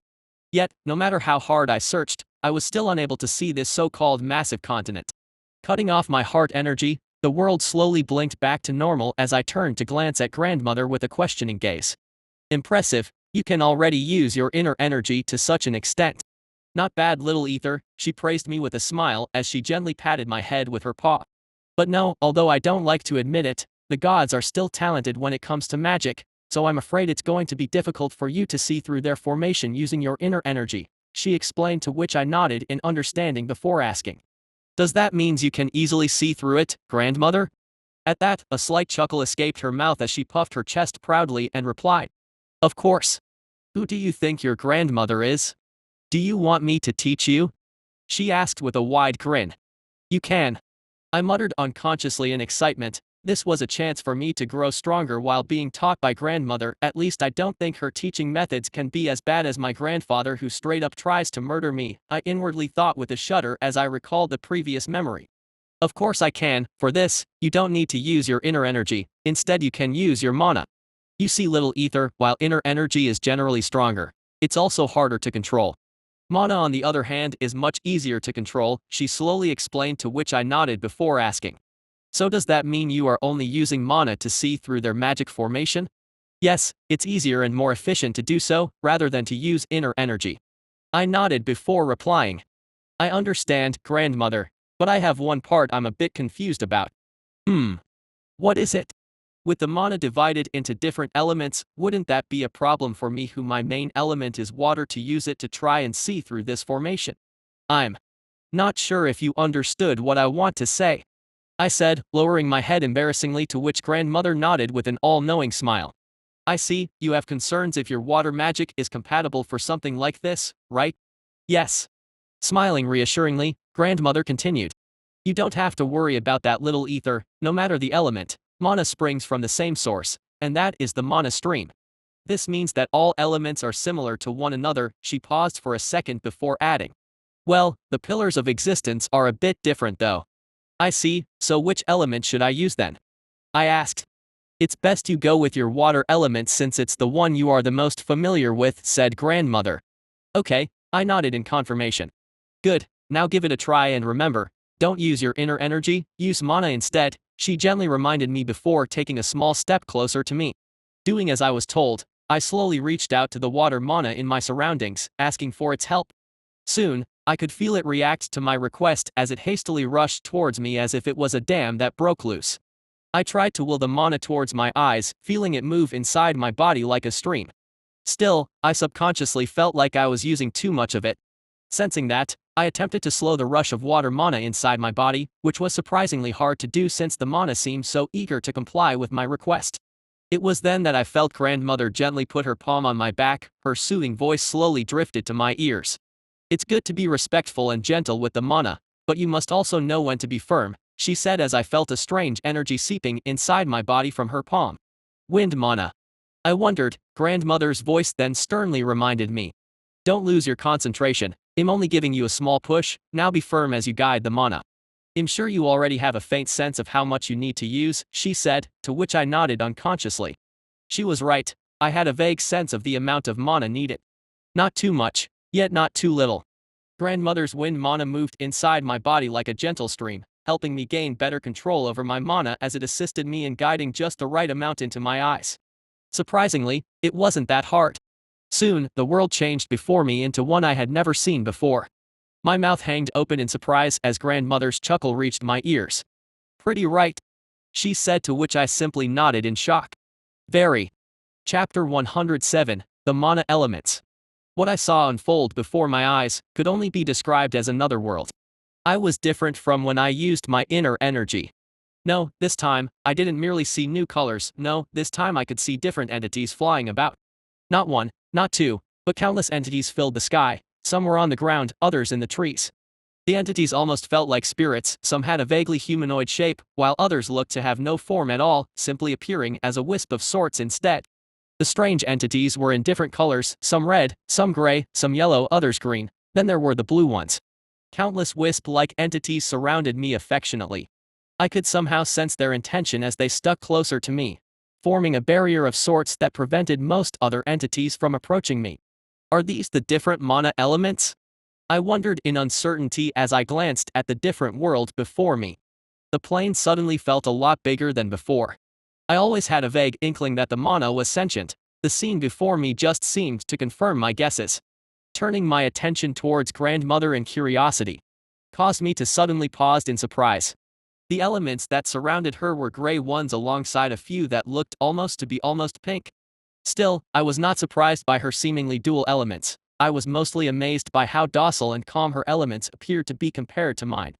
The only way to compare them was as if my water elements were a bunch of undisciplined little children running about happily around me. Hers, on the other hand, looked like a small army standing in a formation ready to protect her from whatever may intend to do her harm. While there weren't many elements surrounding her, I noticed that the ones that did looked significantly larger than the ones around me. If my wisp-shaped elements were the size of a palm, hers were the size of an entire arm, all with various distinct forms. None appeared to have that vague wisp shape my elements had. Grandmother noticed my stare and smiled at me, before ushering me with her head towards the sky. Curious, I followed her gaze subconsciously, only to pause in shock. How the hell did I miss that? I almost shouted out loud. There, flowing in the sky, was the mana stream itself. It was clearly visible this time, as it appeared like an abnormally large rainbow river with various colors of all shades. I could vaguely see the countless elements swimming about alongside the stream. The fascinating part of it all was the fact that the mana stream seemed to be connected to the plane below by various small threads that carried the elements down and up from it. It was as if a whole new world unraveled before my eyes. I subconsciously took a step back as an abnormally large earth element slowly passed by. Surprisingly, my water elements instantly gathered around me, tightening the barrier that protected me as they turned to glare at the giant earth element. A chuckle almost escaped my mouth as I saw that. Is it because of you little fellas that I can't use another element? I wondered. It was then that I remembered, there was something that bugged me, and now was the best time to test it out. I slowly reached out to the water mana in my surroundings, curious to see how that would look with my new vision.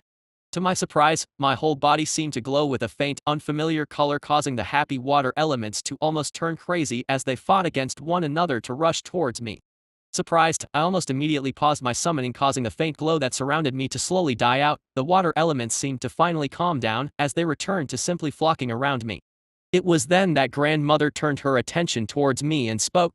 You see now, little ether, while your affinity with mana could only be described as monstrous, your control over it is still severely lacking. We are not even near a water source, yet you already have so many water elements surrounding you. That's impressive. But if you don't learn to control it, shaking her head, grandmother continued. If you don't learn to control it, then it will only turn into a disadvantage instead, she explained solemnly, to which I nodded in understanding, before slowly asking. Grandmother, I don't see a lot of elements surrounding you. I asked cautiously. Although I understood what she said about control, I was still a bit curious about the elements around her, as they all had their distinct shapes.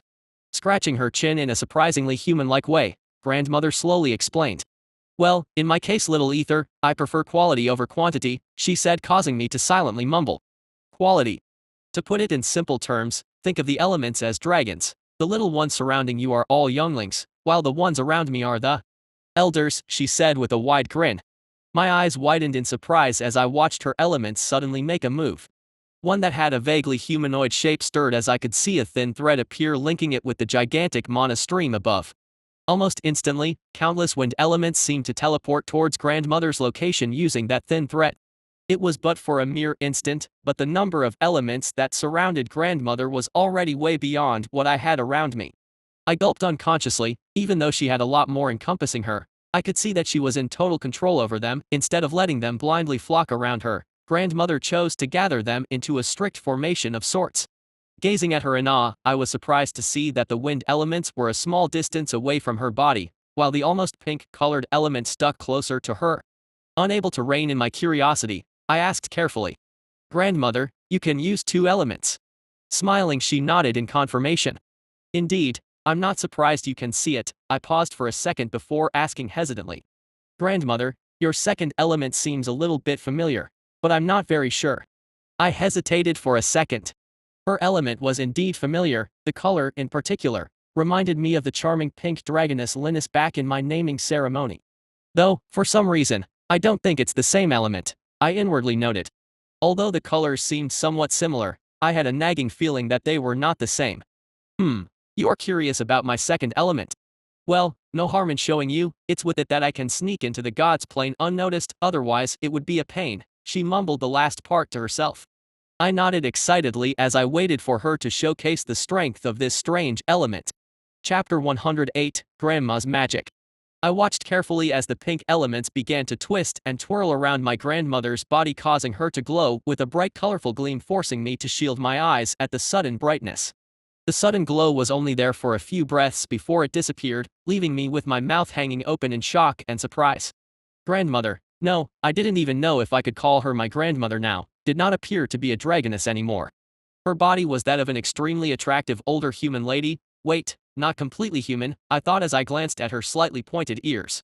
A pair of large soft white wings sprouted from her back as she stood there, giving off a feeling of divinity. It felt like her entire body was almost glowing, constantly giving off a strange, unfamiliar aura. Her hair was silver while her eyes also remained purple. If I had to guess from her face alone, I would have reckoned her to be in her mid-30s.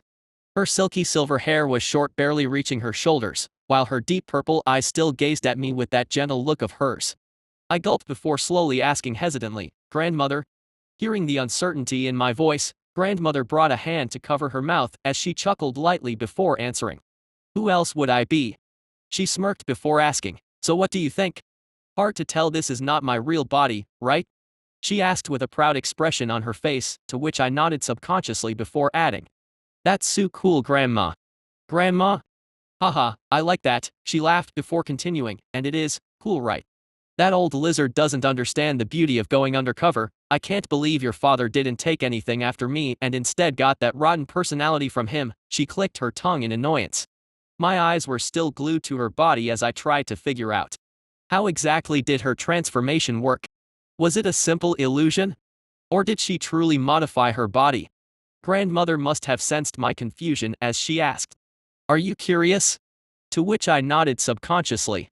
"Yes, is it a simple illusion, or did you actually transform?" Grandmother remained quiet for a few seconds as she rubbed her chin deep in thought before answering. "I suppose it would be more plausible to call it an illusion," she said as she took a step towards me and moved till she was barely an arm's length away. I watched carefully as the pinkish elements reappeared, causing her humanoid figure to turn hazy as she began to morph back into her original draconic form. It continued blinking to and fro her human form and her dragon one, causing grandmother's figure to look somewhat vague. With but a thought, grandmother's body reverted to its original form as she explained.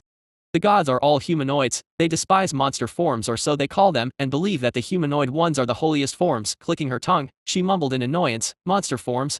I'd like to see them say that in front of the king." Shaking her head, she added, "A bunch of hypocrites, but still, their food is amazing," she said with her eyes sparkling before continuing. "And, well, not all of them are that bad," she sighed. "Oh. It seems like Grandma's stance regarding the gods is rather conflicted." I inwardly took note of the matter, committing it to memory. The pinkish elements quickly gathered around her body once again, transforming her back to her humanoid form. "Now then, little ether, do you want to break into the land of the gods with your, how did you call it? Ah, with your grandma?" she said, a light chuckle.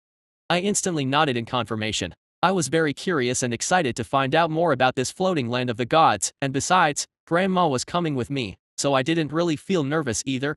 "She seems like she has been there a lot of times," I thought as I recalled her talking about their delicious food.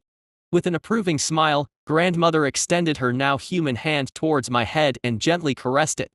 I was immediately surprised when her hand came in contact with my head, as it did not feel like that of a dragon at all. Instead, it felt like the gentle touch of a human. That's strange. Her element helps her create an illusion, no? Doesn't mean she can't actually transform her body into that of a human. Then again, how does it feel so real? I wondered. Glancing at her still extended hand, I could make out the various small pinkish elements wrapping around it. The elements. So not only can they fool my sight, but they can also fool my senses. I thought while watching carefully as the said strange elements rushed towards me, completely enveloping my body in a matter of seconds. A strange sensation soon followed, as I felt as if there was suddenly an odd layer of sorts between my body and the outside world. Said layer was made completely out of the pinkish elements that grandmother used. I watched in curiosity as my body started to glow. My point of view also ended up becoming lower than before. I blinked for a few seconds as I tried to adjust to the new sensations I was experiencing, only to suddenly pause in alarm. An old, almost familiar feeling I had almost completely forgotten about. Glancing down, I froze momentarily at the soft white palms that greeted me, ones that were completely different from the scaled arms I was used to seeing. I hesitantly moved my hands to my face, softly tracing it in surprise and alarm. Everything felt too real: my nose, my thick eyebrows, my lips. For some reason, this gave me goosebumps, and not the good kind, as I found myself quickly panicking. My breath picked up as touched my hair and glanced back down to my chest and legs. For some reason, I was uncomfortable. I was more uncomfortable than I ever thought I would be. It felt like this body did not belong to me, like I was just yanked out of my original body and placed into this. Grandmother must have sensed my emotions as her gentle hand softly patted me in the head. Her soothing voice reverberated in my ears, slowly easing my fear. Calm down, little ether, what you are experiencing is completely normal. Take a deep breath and focus on my eyes, she said. I quickly tried to do as she said as I brought my gaze to face her deep, unfathomable purple eyes. Strangely, I could feel myself calming down, almost as if something or someone was forcefully repressing my emotions. Better? She asked with a smile. Glancing at my still unfamiliar hands, I hesitantly nodded. Better. Chapter 109, The Stream. Good. It's completely normal to feel uncomfortable now that you see yourself in a body that is not yours, but you have to keep in mind that what you are looking at is not real. Everything is an illusion, little ether, and by that I mean your senses as well, explained grandmother, to which I subconsciously nodded.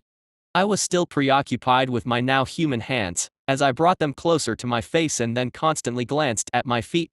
I was wearing something akin to a long blue robe of sorts, while my bare soles touched the grass below, causing me to feel quite uncomfortable. I raised my head and looked at my grandmother's deep, calm purple eyes before asking hesitantly, This is not real? She gently smiled at that and shook her head before answering. No, nothing is. To put it in simple terms, you might say that I'm fooling your senses into thinking that everything is real. I slowly nodded as I took a few steps around the grass, which caused me to almost fall to the ground. I was already too used to walking on four legs that now that I could only see two, my sense of balance was messed up. My grandmother gave me some space to get used to walking around, all the while silently giggling every time I fell. Grandma, you are having way too much fun with this, I inwardly grumbled. It wasn't until a few hours had passed that I was finally able to walk somewhat normally. I had also gotten used to my new vision with the various elements flying about everywhere and the massive mana stream in the sky. Not bad, little ether, praised Grandma as she nodded in approval before adding, It took your grandfather 2 days to get used to a human form when I forced him to try it, and he kept grumbling about it the whole time, but look at you, you are a natural. She said with a sweet smile. A dangerous glint seemed to flash through her eyes as she looked at me with a very pleased expression. Now we can definitely fool those bastards, she silently muttered to herself with a chuckle, causing me to suddenly have goosebumps. I don't like this, I gulped. Grandma didn't seem to notice nor mind as she walked closer, circled me a few times while nodding before speaking. Okay, I think we should be good to go. She suddenly exclaimed, causing me to frown as I asked hesitantly, Go? Go where, Grandma? At my question, she gave off her usual sweet smile before answering, That's cute how you call me Grandma, she said while cradling my face with her hands. And obviously, time to go for our main event, the land of the gods, she said with a beaming smile.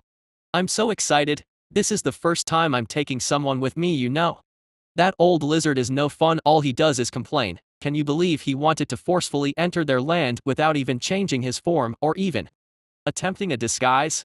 The last thing we need is the gods thinking we are starting another invasion. She shook her head. Wait, another invasion? What do you mean another? My eyes widened in surprise, yet I tried to remain calm while I nodded as if everything Grandma had said made complete sense. So now that it's just the two of us. She suddenly grabbed my hands and looked at me with shining eyes.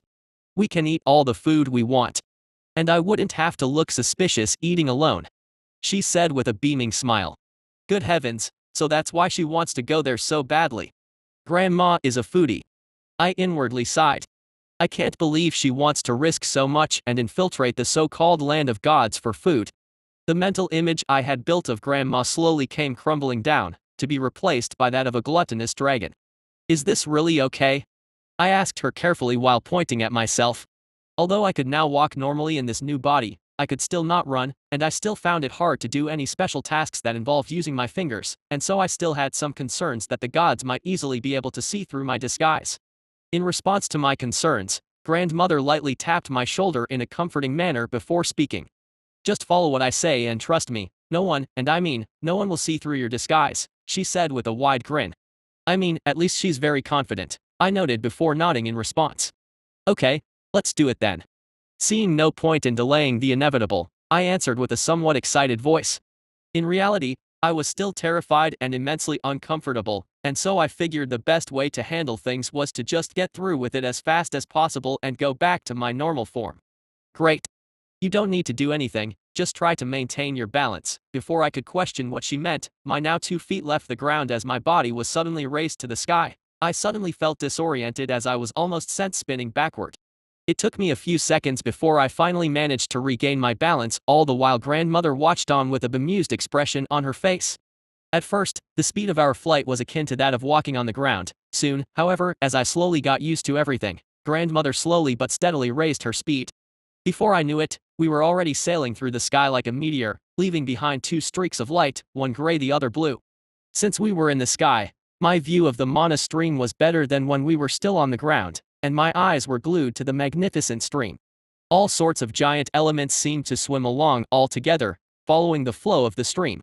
Some of the elements looked incredibly intimidating with large forms that blotted the sky, causing me to gaze at them with awe-filled eyes, while others were extremely small, some wisp-shaped, while others were vaguely humanoid. The different colored elements came together to form what looked like an ethereal rainbow. For a moment I was unable to take my eyes off it, fascinated with its beauty. It was then that Grandmother's hand lightly tapped my head, her gentle voice reverberated in my ears. Don't look at the stream for too long, little ether, you are still not that strong, she chuckled, bringing me out of my trance. I gazed about in surprise as I felt goosebumps along my skin. That was dangerous, I noted. Just then, Grandmother suddenly added. You can see it now, the land of the gods, she said with an undisguised hint of excitement. Chapter 110, Arrival. Raising my head, my body instinctively froze at the scene that unfolded before me. It caused me to blink in succession a few times to confirm what I was seeing. Grandmother was right. I could already see the land of the gods, though it was still a distance away. There was no hiding its enormous size. I reckoned we were a few hundreds of kilometers away, perhaps a bit more, but the massive land in the sky, no, I wasn't even sure if it was correct to call it land. I could see the vague outline of enormous buildings that appeared to pierce the sky. The whole land seemed to be situated on top of a massive dark gray cloud. My mind was still in shock at the sheer magnitude of this so-called divine continent. It had truly exceeded my expectations. I almost did not believe that hiding such a massive landmass would be possible, for it seemed to take on the entirety of the sky ahead of me. Glancing back at the empty sky behind, and then at the land of gods that took over before me, I subconsciously gulped down. Since we were still a distance away, I was unable to make out the exact details of the buildings. It was almost as if someone or something was intervening, preventing me from seeing things clearly. All of this gave the land a vague ethereal feeling to it, making me think that if I blinked the entire place would just disappear as if it had never been there in the first place. Pretty extravagant if you ask me, chuckled Grandmother next to me as we slowly flew towards our target. Extravagant? I curiously asked, to which she nodded before patiently answering. The gods, little ether, are, how to put it, well, rather lacking in certain areas, so they try to make up for it with all of this, she said while pointing at the continent above the clouds before continuing. This useless parade, she shook her head. But their food is tasty, I'll give them that. She suddenly added with an excited expression. I let out a dry laugh as grandmother almost seemed to be salivating while thinking about the food and chose to carefully divert the subject away from that. But why is a floating continent considered extravagant, Grandma? Even we lived in a floating mountain, how is that any different from them? I silently noted. Faced with my question, grandmother rubbed her chin silently for a few seconds before finally speaking. Do you know why the gods are here? She suddenly asked, causing me to frown. By here you mean? Exactly what I asked, here above our land, and not in the sky above the mortals. Oh, I don't know.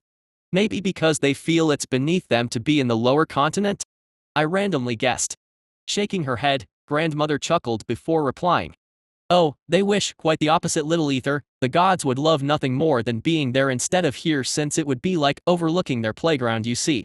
The reason they are here instead is a punishment sent by the king, and a future warning after their last mess up. Hearing that, I subconsciously nodded. Their last mess up, that should be the fight between the 11 goddess and the demon god, I inwardly noted, and a future warning? I guess since the continent belongs to the dragons, putting the gods in the middle of it does seem like a warning of sorts, with them surrounded from all sides. Did the king want to use the dragons to suppress the deities while lowering their contact with the mortal continent? I wondered.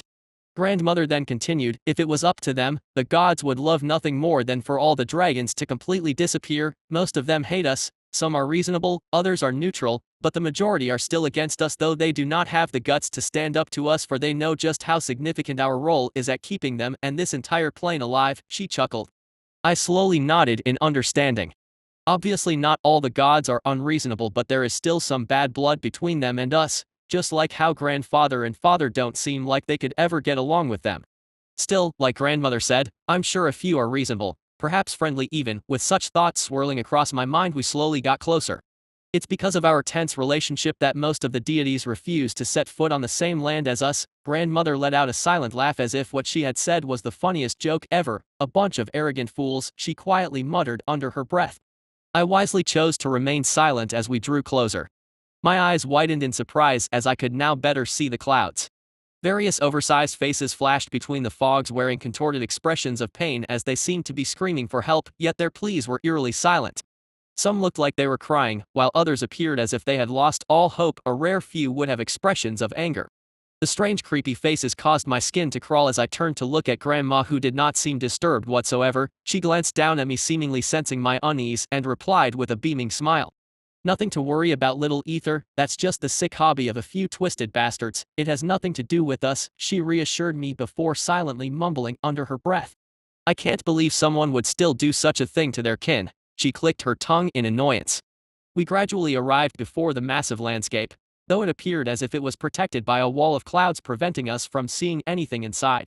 Grandmother was calm as she suddenly grabbed my arm and took a step forward. The clouds swiftly parted, making way for us to move as the world suddenly cleared out. A sudden bright light forced me to shield my eyes as I felt a certain gaze study me for a second before it quietly retracted to where it came from. By the time my eyes adjusted, grandmother had already let us down as my feet gently touched the ground. I blinked in surprise and almost lost my footing. Luckily she was still standing nearby and helped support me. Careful now, little ether, welcome to the land of the gods, she said, her voice deep and strangely captivating. Yet I did not seem to hear her as I was already mesmerized by the scene before me. Chapter 111, The Flower. As I slowly took in my surroundings, my mind refused to accept what my eyes were showing me. The sky above was not the usual shade of blue I was used to seeing. No, it was safe to say there was no sky at all, and that was the first detail that frightened me. Above me, countless different-sized planets cast their gaze on the land below. There was no sun, no moon, the sky was covered in a strange purple tint, instead forming a scene straight out of a painting. It took me a few seconds to recover from my immediate surprise as I lowered my gaze to scan my surroundings. Grandmother had led us to what looked like a top of a large plain overlooking a strange field with multicolored flowers. Beyond the field, hills rose and fell in various shapes and surprisingly colors even. The only thing I could think of, my immediate reaction to the land of gods, was that it was a colorful one. Beyond my field of vision, far across the hills, vague wisps of fog formed a shape almost akin to that of a massive wall that separated the hills from the other side, whatever that was. Just then a shudder ran down my spine as my eyes widened in surprise and apprehension. An abnormally large leg just passed through the depths of the fog. I was unable to see anything above its knee, but I had a vague guess that the owner was easily twice, maybe thrice the size of grandfather. This made me gulp down subconsciously as I turned to glance at my grandmother, who still had a serene expression on her face as she took in the surrounding with her usual gentle smile. I slowly nudged closer to her in an attempt to ease my emotions, her calm demeanor easing my mind as well, giving me the courage to ask, "Grandmother, what was that thing?" I had my doubts, but I still needed confirmation. Hmm. She turned to glance at me before replying with a brilliant smile. "Oh, that's a god," she said as if it was the most normal thing. I unconsciously took a sharp breath before nodding. My mind slowly drifted back to the ancient battlefield where the massive corpses of Amanita and the gods were still situated till this day. "So the gods are that big," I muttered under my breath. Although a part of me knew that our relationship with them was not considered a good one, I could not help the feeling of awe that sprang from my heart as I recalled that massive leg treading through the fog. I slowly found myself growing more curious about the deities. Were they all so massive? Were there any smaller ones? Countless questions sprang up in my mind as my eyes darted about in curiosity, scanning the new colorful but strange place I found myself in. Grandmother did not say anything and instead leisurely made her way down to the field of colorful flowers below. Not wanting to be left behind, especially since we technically were behind enemy lines, I hastily followed after her, careful not to step anywhere she did not. I doubted that grandmother would fail to inform me if there was any significant danger, but one could never be too careful. Along the way, my gaze was subconsciously drawn to the starry sky below. The various planets seemed to draw me into them, the vast expanse of the cosmos. It felt as if it was silently beckoning me to come. My legs almost unconsciously left the ground before grandmother's gentle palm settled atop of my head. With a slight chuckle she spoke. It's still not time for you to go that far, little ether, maybe one day, but for now you are still too weak," she gently explained, to which I nodded in understanding. "Thank you, grandmother." I lowered my head in respect, causing her to ruffle my hair, making me feel weird at the odd sensation. It wasn't unpleasant, though I guess the reason I felt that way was because it was my grandmother. Still, I felt incredibly stifled, suffocated even inside my new body. I knew that grandmother had explained that it was nothing but an illusion. Still, I had a few doubts about that. Her magic was anything but simple after all.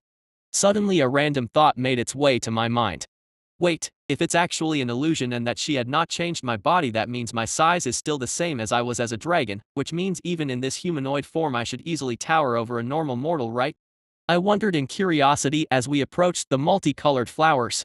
A soft sweet aroma trickled to my nose as I glanced at the field in curiosity. The flowers looked akin to a dancing rainbow, coming like a dream of the earth that was born into reality with the most vibrant blooms. My eyes were drawn to a half-open pink with a blush of red flower. I slowly stretched my fingers to touch the silky petals, only to freeze. They were cold, bone-freezing cold, and a lot smoother and softer than I had expected. My new spiritual vision was easily able to see traces of what looked like mana elements seep out from the point of contact. I slowly removed my fingers and brought them closer to my face to inspect what changes this element have caused. To my surprise, it did not appear like a bad one, quite the opposite. My skin was already considered quite flawless with my grandmother's disguise, yet that strange element was able to enhance the skin on my fingers, giving them a strange luster that caused me to pause as I turned to look at my grandmother's back. How could all of this just be the result of an illusion? I inwardly lampooned, yet refrained from saying anything in fear of disrespecting her. Still, I dared not touch anything else and instead was satisfied with simply watching over everything. Yup, I'm a tourist, I don't need to think too much about everything, and instead, I have to be careful, I noted as my gaze was unconsciously drawn to the edge of the hills where the wall of fog was situated. I really hope there won't be any problems. I silently prayed to the king. It was then that grandmother came to a halt in front of a certain flower and beckoned me over. "Look, little ether, and remember, that one is the flower of immortality, or so the mortals like to call it," she calmly introduced such a shocking flower without any change, causing me to stumble. Immortality? I was unable to hide the shock and alarm in my face as I studied the seemingly normal flower. It looked like a 5-leaf clover, though its colors were blue, red, green, and yellow. Besides that, and its somewhat large size, there was nothing unusual about it. Nodding, grandmother slowly explained in a calm tone. "Well, for the mortals it may seem like a miraculous flower, and in a sense it is. Though it is unable to grant them immortality, if a mortal was to consume it, he or she would indeed be able to live for a long time. About 3, no maybe 400 years before they perish, she said. I slowly nodded, that makes sense. Just then grandmother looked at me and continued. And it is not without any side effects, little ether, just like many things in this world, remember this, free things usually cost the most. This little flower would cause said mortals to slowly lose their memories along the span of their new life, making them fall into a cycle where their memories would reset. That is of course if they manage to live so far, as the flower only grants the consumer immunity to die from natural causes. I once again nodded while I was inwardly very excited. I had just stepped into this strange land of the gods, yet I already encountered such a miraculous item. What else would I find? I slowly took a deep breath to calm my emotions as my lips unconsciously curved upwards. This is fun. Chapter 112, Frontlines. We didn't take long before departing from the colorful field of strange flowers, leaving their aromatic scent behind as we made our way past the hills. Along the way, grandmother appeared at ease, as if she was strolling in her backyard and not the land of the gods. This made me re-evaluate her strength levels in my mind. I always knew she was strong, seeing how she can easily handle my father, and the fact that we stepped inside this continent of deities undisturbed by anyone was proof enough of her strength. I simply did not know how deep such strength extended. With such thoughts swirling through my mind, I slowly followed behind my grandmother, my eyes wandering about like a tourist in a faraway land. The scenery of multicolored hills was a fascinating one, each was different from the other, causing me to be filled with wonder. Surprisingly, however, none of the other hills that we passed by held any distinctive vegetations, nor any strange flowers, making me feel a tad disappointed since besides their colorful hue, they felt rather desolate. Just as I thought about such a thing, my gaze was instantly drawn to my left, where I saw a few elements suddenly gather around a particular spot. I slowed down my steps and turned to scan that place with interest, trying to figure out what was so different about it that the elements flocked around it. Grandmother only turned her gaze for a second before a faint smile made its way to her face as she continued along the way, seemingly no longer interested in the matter, though she had purposely lowered her speed as if to wait for me. I gratefully nodded inwardly and was about to try and make my way to that particular spot, when all of a sudden, an abrupt quake rose, causing me to stumble and fall on my buttocks in surprise. I didn't have the chance to get back to my feet when an abnormally large fish-like creature sprang out from the earth as if it was the sea instead, leaping into the sky as it flew off towards the distant fog. It was for but a moment, but I had still managed to see clearly what had occurred. The fish had a face akin to that of a white feathered bird with a body belonging to that of a koi fish. Its scales were a colorful blend of yellow and orange. The moment it appeared was as if it had jumped off an illusion. It did not destroy the ground, nor did it leave a single ripple. The only disturbance it had caused was the sudden tremors that made me fall. What had left me feeling surprised was that I had seen it clearly jump out and swallow the various elements that huddled around before it left off somewhere. A creature that preys on elements? I wondered in surprise and curiosity, wouldn't that be harmful to the mana stream? I slowly stood off and subconsciously dusted off my buttocks before I turned around and hastily caught up to my grandmother, intending to ask her about the strange phenomena that appeared and disappeared so swiftly. Grandma, did that creature just swallow some elements? I asked with uncertainty. Nodding calmly, grandmother slowly explained. That's a miru, or otherwise known as a cleaner, she said, causing me to frown as I muttered after her. Cleaner. She nodded once again in confirmation before continuing, cleaners are also part of the balance. Too much of one something is never too good, too little is the same, the key to balance is in the middle. She smiled gently before adding. A miru's job is to help clean up the excess mana in certain areas, hence why it's usually rare to stumble across one, though in the land of the gods. She shook her head and refrained from adding anything. So does that mean there is an excess of mana in the land of gods? I silently wondered, yet did not probe any further since grandmother didn't seem like she wanted to talk about this. Our journey resumed in silence while I kept my eyes open in case of another strange phenomenon, or perhaps a bizarre creature. Unfortunately, or perhaps fortunately, we did not have any other odd encounter, causing me to feel silently disappointed. The striking scenery of multicolored hills quickly grew monotonous, making me subconsciously turn my attention to study the unfamiliar sky instead as we continued on our way. The mana stream was still vaguely visibly, yet beyond it was the countless celestial bodies and the vague purple cosmic color. The space seemed bright instead of what I imagined it to be, a more dark, ominous color. Perhaps only this part is this colorful, I wondered. My eyes were drawn to a particular planet that didn't seem very far away. Its size looked to be the same as that of the moon, I estimated, and it looked closer to us, making it seem bigger and allowing me to study its details with relative ease.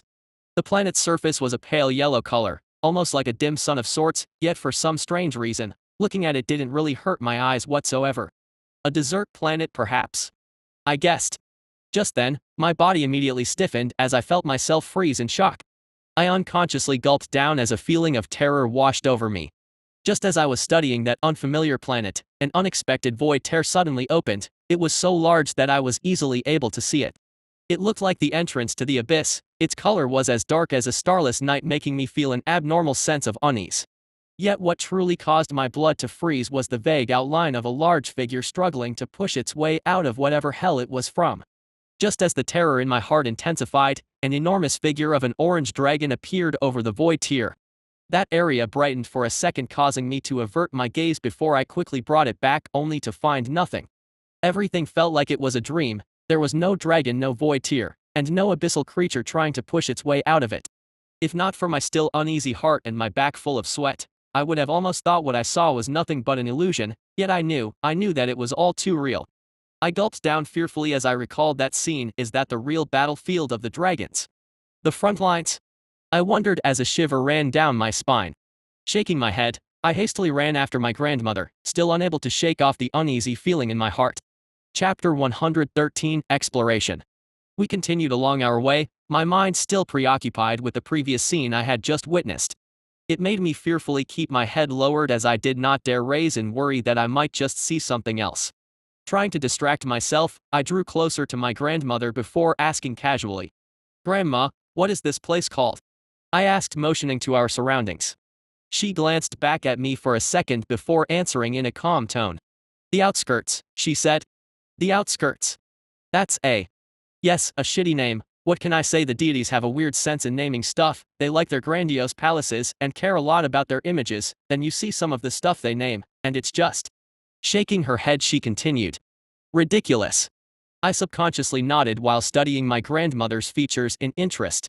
"Grandma can be considered one of the nicest dragons I have met. She answers my questions. She is calm and seems rational. Although she wasn't very happy when she met father, I suppose she did have her reasons, but..."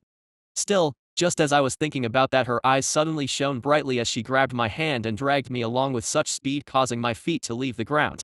"That's a Della. Look, Ether, you can eat that raw and its taste is just out of this world. It's a mixture of sweet and sour, surprisingly managing to be very savory." She began rambling as we stopped in front of a small purple bush. Right below it was a small red fruit with various purple patterns decorating it. Yes, I guess her only drawback is that she's a glutton. I inwardly chuckled, but that's not bad, quite the opposite. That's way better than being a battle junkie. A chill suddenly ran down my spine as I unconsciously thought of my grandfather and father. Shaking my head, I quickly asked, "Does it help raise one's strength? Maybe give some mystical powers, or perhaps improve one's connection to the mana?" Faced with my sudden assault of questions, grandmother chuckled as she calmly squatted down and plucked the fruit from under the bush before gently splitting it into two parts, one of which she handed to me. I consciously glanced down at the golden liquid seeping out of it. My mouth quickly watered in anticipation as I gulped down. It was then that grandmother spoke. "For us, other than being extremely tasty, no, it doesn't help with much. For some of the lower deities the nectar can be used for skincare, or so I heard, though if a mortal was to eat it," chuckling sweetly she continued, "they would go out with a bang," she said while spreading her arms wide, imitating the image of a large explosion. This made me freeze as the red fruit with purple patterns stopped before my mouth. I was unable to stop myself from asking, "So there is no problem with me eating it, right?" I asked for confirmation, to which grandmother directly threw her half to her mouth. A blissful expression soon took over her face as she grabbed her cheeks with both hands with a radiant smile. Seeing as how nothing happened, I slowly took a small bite from the strange fruit before my eyes widened. I didn't know what happened next as I was left licking my fingers with a satisfied face. "What the heck, that was too tasty," I cried out to my grandma, who nodded in understanding. "I know, right? TCH, them gods hoarding all the good stuff, it's only natural for us to enjoy some as well," she muttered the last part to herself. I didn't mind as I was still savoring the aftertaste. The fruit was truly a blend of sweet and sour. I didn't understand how that could possibly mix well before I took a bite. It was simply magical, leaving me carving for more. It was then that my stomach roared in protest, earning me a hearty laugh from my grandmother. "We are just getting started, little Ether. From now on you'll eat till you can't anymore." she proudly declared before grabbing my hand once again. This time we took to the sky as we rushed towards the edge of the hills and closed in on the vague intimidating fog. My eyes kept darting about, the scene of that gigantic leg passing through was still fresh on my mind, and so I was still a little bit unnerved. Glancing at grandmother's hand which was firmly holding onto mine, I slowly found myself calming down. That's right, I got grandmother with me, there is nothing for me to fear, I noted. It did not take us long before we found ourselves past the multicolored hills and deep inside the hazy fog. For a second, a chill ran down my spine as I felt goosebumps on my skin. The temperature seemed to drop by several degrees the second we stepped within, and I was unable to see anything surrounding me besides the hand that was holding on to me. Even with my spirit vision, it felt as if the fog was obstructing my sight, preventing me from seeing far ahead. The sky slowly disappeared, the mana stream and elements soon followed, and all that was left was that hazy gray fog.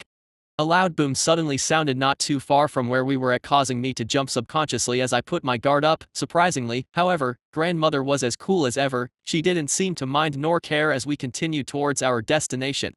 It was as if she could easily see through everything as we flew without stopping. Along the way, various faint shapes kept appearing and disappearing in the depths, making me slightly nervous as each one had an unfathomable aura. Gods maybe?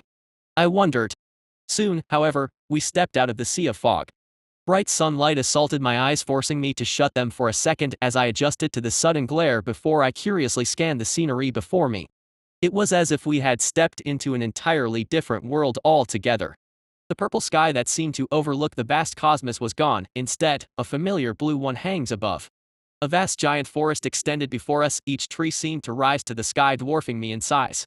Yet what made me pause in surprise was not the feeling of being so small as if I had suddenly stepped into the world of giants. No, it was the tremendously big tree in the middle of it all.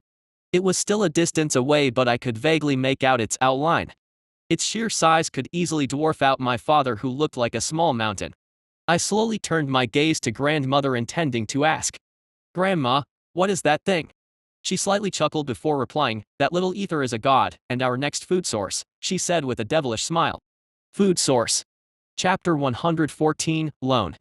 Still confused and in awe from the sheer size of that massive tree, I silently followed after grandma as she surprisingly decided to walk towards it, passing through the giant forest. The forest was oak brown and felt primitive and ancient. The grasses we stepped on crackled beneath our feet. I was still in awe of the size and majesty of the trees. Their twisted arms rose ever upwards, as far as I could see, standing proudly as they overlooked everything, akin to silent guardians. The sunlight did not lance to the lush greensward in the deeper ends of the forest. The massive trees prevented it. Because of this, black shadows hung in the groves as coils of vaporous mist enwrapped the ragged heads of the giant trees. They wriggled around them in a milky, almost illusory smoke. All of this seemed to give the giant forest a mystical feel to it. Surprisingly, no sound of any bird or animal could be heard as we made our way through the primordial trees. This made me feel somewhat uncomfortable, as a silent forest could only mean one thing: a dangerous predator. Just as I thought about that, my eyes subconsciously glanced towards my grandmother, who was walking happily as if it was her backyard. A glint flashed through my eyes as I nodded in understanding before muttering under my breath, "A dangerous predator, huh? Was there anyone or anything more dangerous than my grandmother?" No, I doubted it. And so, with my heart at ease, I followed after her with newfound vigor, this time carefully taking the sights in like a curious visitor would. I managed to spot a few colorful fruits here and there, yet since my grandmother did not seem to have any intention of stopping for them, I wisely chose to remain silent as I walked behind her. Oh yeah, she did say something about that gigantic tree being a food source. A gentle breeze suddenly appeared seemingly out of nowhere as I felt a chill run down my spine. But that thing, she said, was a god, right? Gulping down, I shook my head and caught up to her, no longer lagging behind. She wouldn't just randomly start a fight with a god, right? I mean, we are in their territory, I thought, trying to calm myself. Yes, of course, Grandma is very strong but not stupid. I don't think she'd do something like that. Besides, so what if we are in their territory? As long as I'm not here alone, then all is fine. I inwardly nodded. It did not take long before we left the giant forest and walked into a massive clearing that extended a few kilometers. Right in the center of the said clearing was the gigantic tree god. Raising my head to glance at it, it seemed to extend its thick branches to the sky, almost as if holding it in place. Its sheer size easily dwarfed both me and my grandmother, making us look like two small insects in front of a giant. The moment we stepped into the clearing, an abnormal pressure suddenly descended on my shoulders. It felt like a massive heavy mountain pressing in my back and forcing me to avert my gaze from the tree god. A small voice seemed to whisper in my eyes that I should not look at it directly, that it was dangerous. Yet one small glance at my grandmother, who was still at ease as if nothing happened, was enough to rekindle my spirit as I forced myself to stand tall with my back as straight as an arrow, refusing to give in to the pressure. I was a proud dragon, and there was no way I would bow down to any god. With such determination, I forcefully raised my head and scowled at the massive tree god. My grandmother seemed pleased as she nodded slightly before explaining.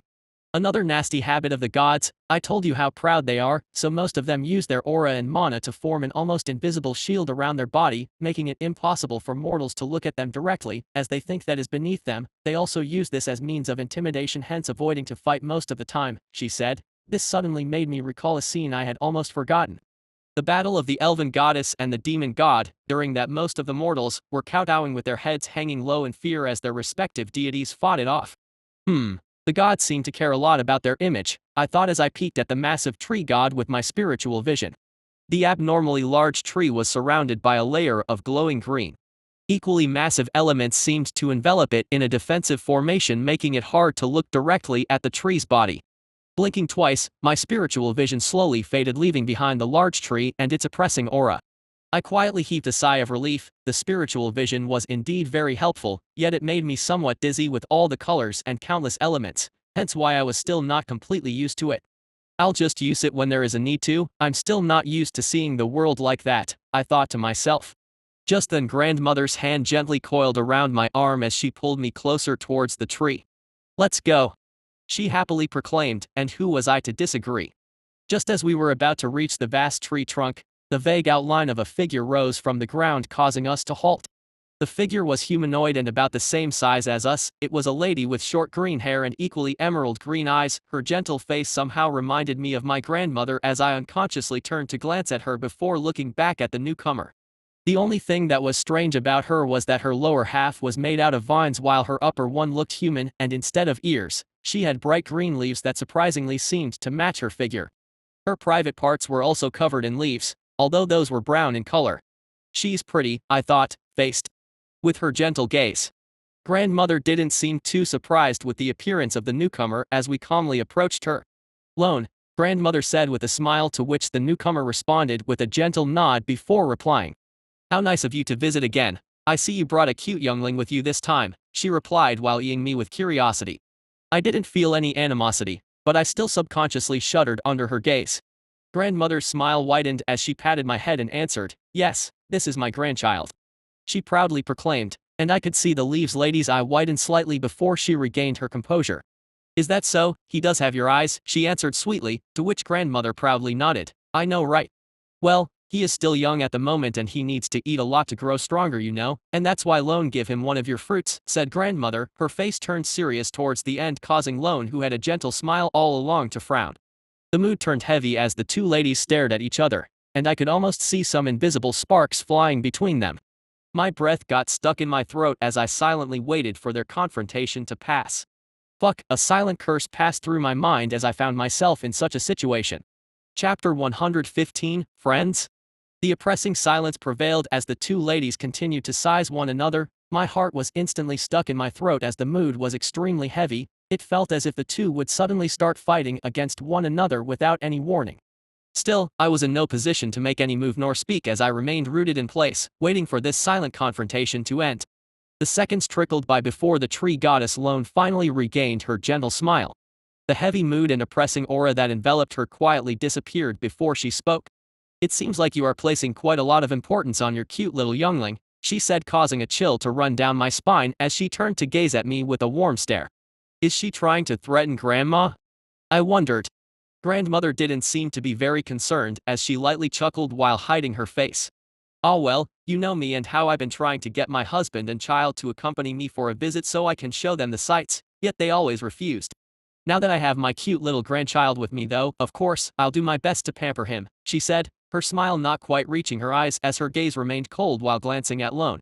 The tree goddess nodded in understanding before answering. "I see. Well, it doesn't hurt to help a little dragon while he is still young, especially one that seems to be favored by you," she said, her expression turning calm, yet it was I who was unable to retain my composure as my pupils lightly contracted in shock and surprise. She knows we are dragons. My first instinct was to run or attempt an attack of sorts. I subconsciously turned my attention towards my grandmother, ready for anything, yet to my surprise she remained peaceful, as if everything was within her expectations. She slowly nodded before replying. "It doesn't hurt to have more friends, Lone," she said, a strange gleam passing through her eyes. The tree goddess sighed gently and turned around, slowly making her way to the abnormally large tree. The vines that made up her lower half swiftly morphed to form a pair of long green legs, making it easier for her to walk. "Don't start that with me again. We both know that if anyone needs friends, then that would be you." She gave off a sweet laugh before speaking. Hearing what she said, though, made me halt in surprise as my eyes darted between the two ladies. An odd thought making its way to my mind. Wait a minute, they seem to know each other rather well, and the goddess doesn't seem to mind that we are dragons. Are they perhaps friends? The second I thought of that, both of them eerily turned to glance at me at the same time, causing me to freeze. Grandmother was the first one to speak. "You just thought of something weird, didn't you?" she asked. I was just about to subconsciously shake my head when the tree goddess added, "Just for your information, we are not friends," she said, emphasizing on the last part. This made my eyes widen in surprise as I tried to maintain a neutral expression, yet still found it hard. "Can they read my mind?" I unconsciously gulped. "And if you are thinking we can read your mind, then we can't," grandmother added calmly, causing my heart to beat wildly in my chest. "Bullshit." I wanted to scream out, yet I barely refrained from doing so as the tree goddess continued with a nod. "It's not the first someone mistook us as close friends, dear. That's why we used to it," she explained with a gentle smile. I slowly nodded, choosing not to say anything, while lampooning inwardly. "They are definitely friends, it's just that neither of them wants to admit it," I mentally noted before following the two ladies as we closed in on the giant tree bark. The area surrounding it was surprisingly deserted. There were no flowers, no vegetation growing around, giving it a stark contrast to the previous ancient forest we just passed through. I slowly raised my head to admire the gigantic tree as it seemed to be holding the sky above in place. Its thick branches looked steady enough for an entire city to settle there. Just as I was thinking about such random matters, the tree goddess figure suddenly disappeared, looking as if she had returned to the ground from where she came. Shooting a quick glance at grandmother, she was still unsurprised as expected. "What you just met right now is nothing but a small limb of Lone. Her true body is the tree itself. Still, since it's rather inconvenient at times to communicate, she would occasionally use an avatar to make things easier," slowly explained grandmother. "I understand," and I hurriedly nodded in understanding. Just then, I hastily raised my head as I sensed movement. One of the relatively smaller tree branches was slowly moving as it descended towards us. Right on the edge of the said branch was an oversized golden fruit that looked like a pear. Without saying anything, the tree goddess silently dropped the giant pear in front of us with a loud thud, steering dust to rise. Grandmother's eyes shone brightly as I could see her lick her lips in anticipation before she motioned towards the pear with her head and spoke. "That's probably the tastiest fruit you'll ever eat," she said. "Of course, it came from me after all," proudly proclaimed the tree goddess, who at some point had silently appeared beside us in her humanoid form. I slowly nodded, yet quickly found a small problem. Grandma, how do I start eating this?" I asked. The fruit was about the same as my height. I had no problem just diving into it head on, yet I wasn't in my dragon form, and so that felt a bit inappropriate for some reason. "That's easy, just grab a small piece, it's very soft," she encouraged me. Since I didn't have much of a choice, I silently followed her instructions, yet a part of me was half expecting the fruit to be as hard as a pear at least. It did stir up dust when it fell after all. To my immediate surprise, however, the second my hand touched the fruit was as if I had touched the clouds. A small piece instantly broke and fell into my hand without any resistance. Its inside was very bright, looking like melted gold. I slowly turned my gaze towards my grandmother, who nodded at me encouragingly with her sweet smile before I threw the fruit piece in my mouth. Well, here goes nothing, I thought. Chapter 116, Third Element.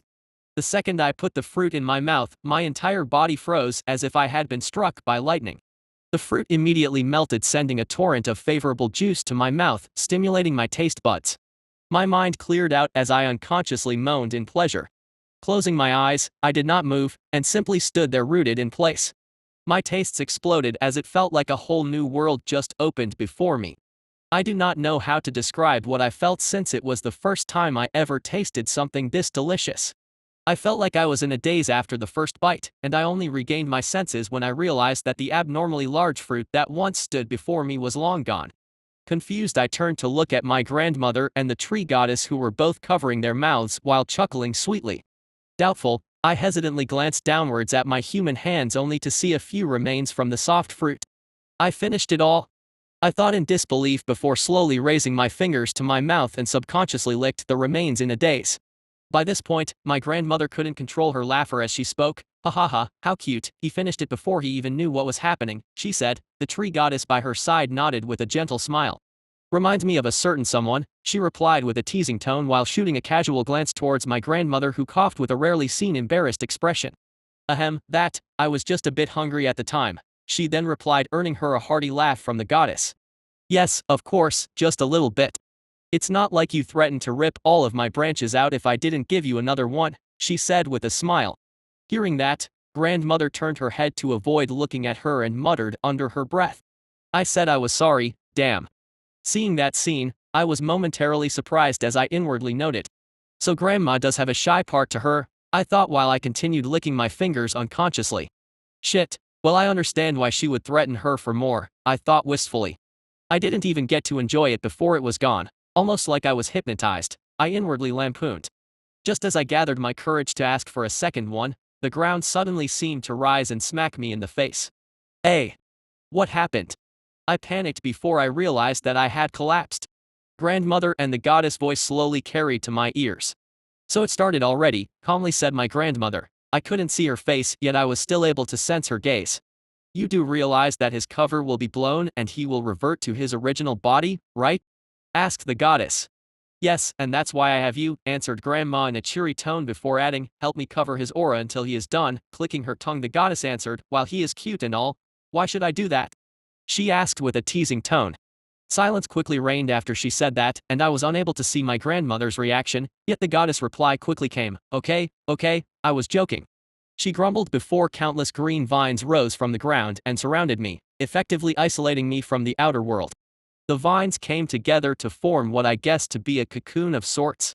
Yet since I was still collapsed on the ground, I was unable to check my surroundings, which turned dark from the vines, preventing the light from shining through. I laid there in silence and concern. I didn't feel any pain, yet I wasn't able to move my body either. It felt like I was paralyzed. The second I thought about that, I began to panic, yet it was then that I sensed my body slowly morphing back to normal. My human hands were no more, replacing them were my familiar scaled arms and claws. I slowly regained my senses as I felt my wings behind my back. A sigh of relief silently escaped my mouth. I didn't realize just how much I missed being in my body until now. Just as I was thinking about such things, a frown quickly made its way to my face.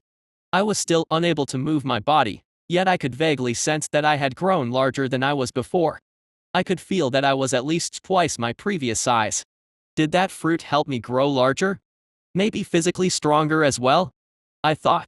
There was still no way to confirm my current strength as I was unable to move. Just as I was thinking about all the changes that occurred to my body, my vision suddenly swam before I found myself elsewhere. My soul space. But I didn't do anything. I wondered, still confused. The world inside my soul space was still the same, with the unfinished dragon statue in the middle, surrounded by the blue world. Looking down, I found myself still in my dragon form, causing me to heave a sigh of relief. Just as I was about to scan for any changes that may have happened, a particular area in the sky seemed to crack as if it was forcefully being opened by something or someone. My first reaction was that someone was attempting to invade my soul space, causing me to subconscious channel all the water and cosmic mana inside towards the tier, only to stop hesitantly. I didn't sense any danger from the void that just opened, quite the opposite. Taking a deep breath, I finally decided to trust my instincts and just watch over what will happen, and if I felt a hint of danger, then I'd channel all my power to expel whatever was trying to make its way inside. It was a dangerous gamble, still, I truly felt no threat coming from the void crack, and so I stayed my claw. Strands of earth mana slowly seeped inside my world. It made its way towards a particular side and seemed to merge with the ground, causing a small green plane to appear. Earth. Mana. I mumbled hesitantly. The elements that appeared inside my soul space were still rather weak, but they nonetheless presented earth mana, which caused me to halt in surprise as I recalled the fruit I just ate. Impossible, I subconsciously muttered. Could it be that fruit? But this is a completely different element. If the gods have such power, wouldn't this mean that they are stronger than us? Shaking my head, I quickly calmed down. No, I still don't understand what exactly happened and if this, I thought as I glanced at the grassland that suddenly appeared inside my soul space. If this is normal or not.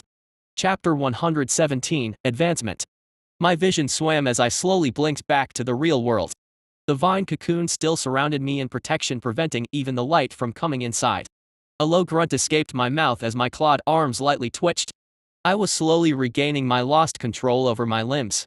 After a few breaths, I finally managed to stand up. To my surprise, my current height easily reached the ceiling of the cocoon, forcing me to lower my head. I grew larger than before, this I was sure of, yet it was not what surprised me the most.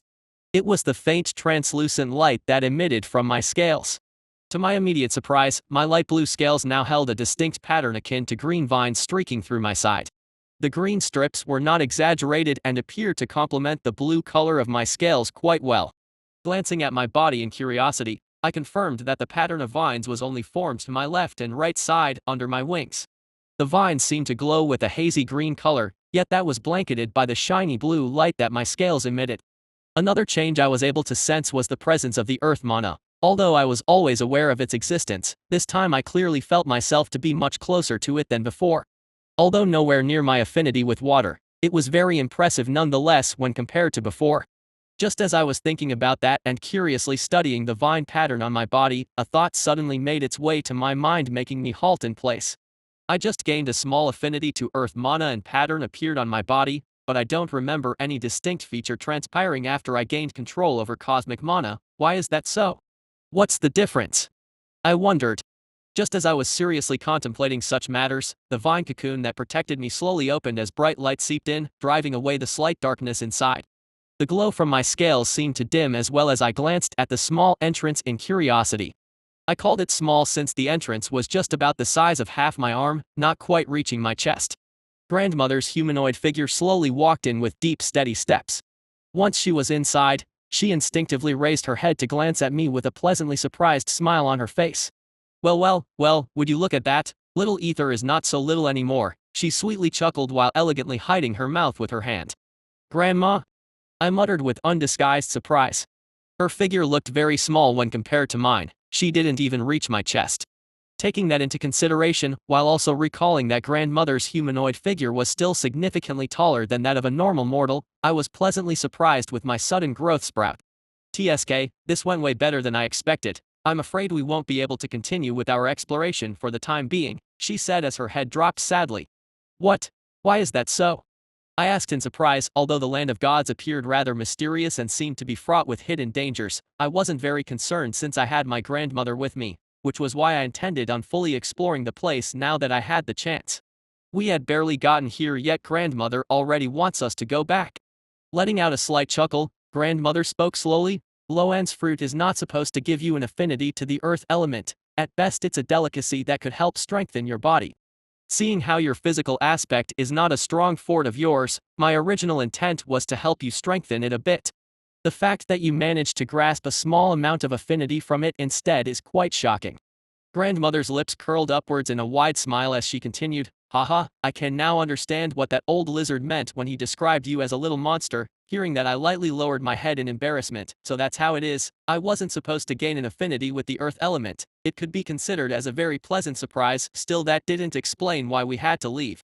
Seemingly reading my mind, grandmother continued her explanation. With your current body size and your sudden advancement, it's best if I don't change your body back to a humanoid form for now, at least not until you get used to the changes, she said.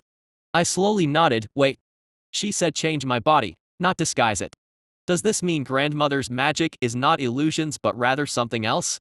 I seriously contemplated over the matter as I recalled the extremely realistic senses of a humanoid body.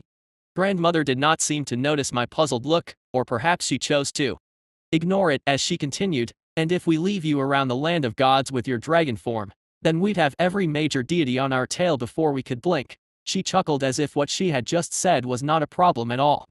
Nodding solemnly, I slowly asked, how are we going to leave then? To that, the vine cocoon silently closed behind my grandmother, plunging the inside into the familiar darkness. Though with the presence of the gentle light seeping out from my scales, it wasn't too bad. Lone will help us leave, her powers are quite helpful in certain matters, explained grandmother. I highly nodded to express my understanding as I felt the ground below me steer. I wasn't quite sure, but I had the vague inkling that we were currently moving at a surprisingly fast speed. It took a few minutes before the cocoon silently collapsed. Bright sunlight forced me to squint my eyes in surprise as I adjusted to the sudden glare. It was only after a few moments that I realized that we were no longer in the land of gods, and instead were in an ancient forest a distance away.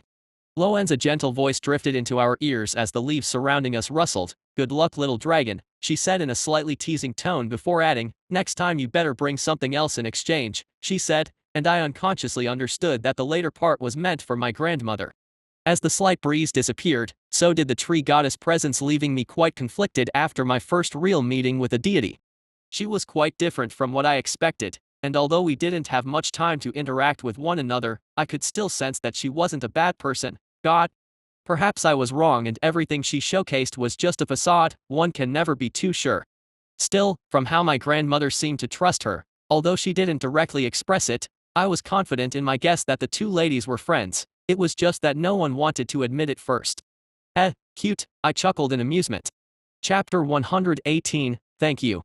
The trip back was uneventful. I wasn't even sure if I could call it a trip since grandmother had just dragged me along with her using wing magic. It didn't even take us a few breaths before we were already back to her favorite spot in the forest.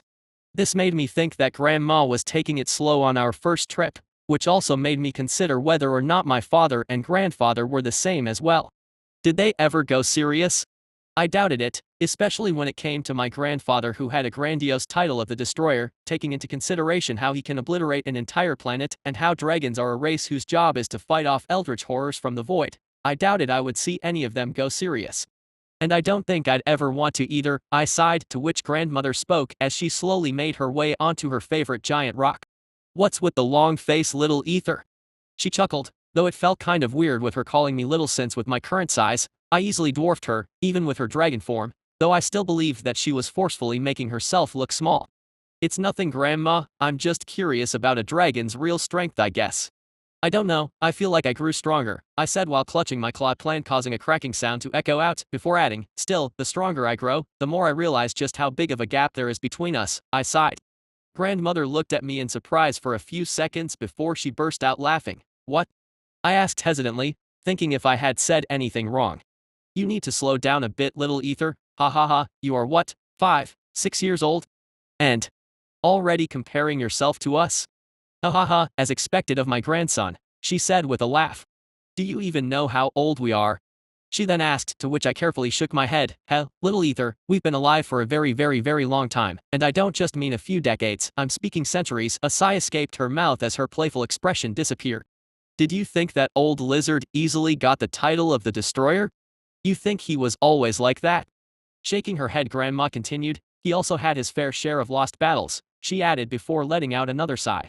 "The world is not just what you can see with your eyes, little ether, it's immensely wide to a degree you can't even imagine, and it can be very terrifying." Her tone suddenly turned solemn as she looked deep into my eyes. I subconsciously gulped down but refrained from speaking, waiting for her to finish. "It's good to have a goal, and it's equally good to work hard for it, but never rush towards the end. You can't expect to suddenly be able to compete with dragons that have been alive for eons. If you thought that the gap between you and us is big, then you are wrong. It's not just big, it's as vast as the sky and earth. All of those little fights with your grandfather, he was being too easy on you. Do you think someone with the capability of obliterating a planet will have a hard time dealing with you?" she asked, her tone still serious, causing me to shake my head involuntarily. "Of course not. When compared to other races, or even the deities, one could consider us to be a brutal race, putting our younglings in danger after danger. But is that really the truth?" I wanted to retort, thinking about the various trials and dangers I had to go through before my grandmother continued. "The only truly dangerous thing you have ever encountered was during your naming ceremony, since that could involve the shades. Other than that, don't even think that the old lizard was being hard on you. If he truly wanted to, you wouldn't even be able to lift a finger, little ether, you'd be dead before you can blink." A shudder ran down my spine as I found myself recalling all of my previous fights and how I truly thought I stood a chance no matter how small. But why was she telling me all of this? I subconsciously sighed while lowering my head. It was then that she suddenly asked, her tone stern. "Why are you lowering your head?" I just I didn't know what to say, or how to reply before she continued. A few words and you are already doubting yourself so much. Is this all your mental fortitude amounted to? She asked. I minus. Not letting me continue, grandmother spoke. This time her tone was soft.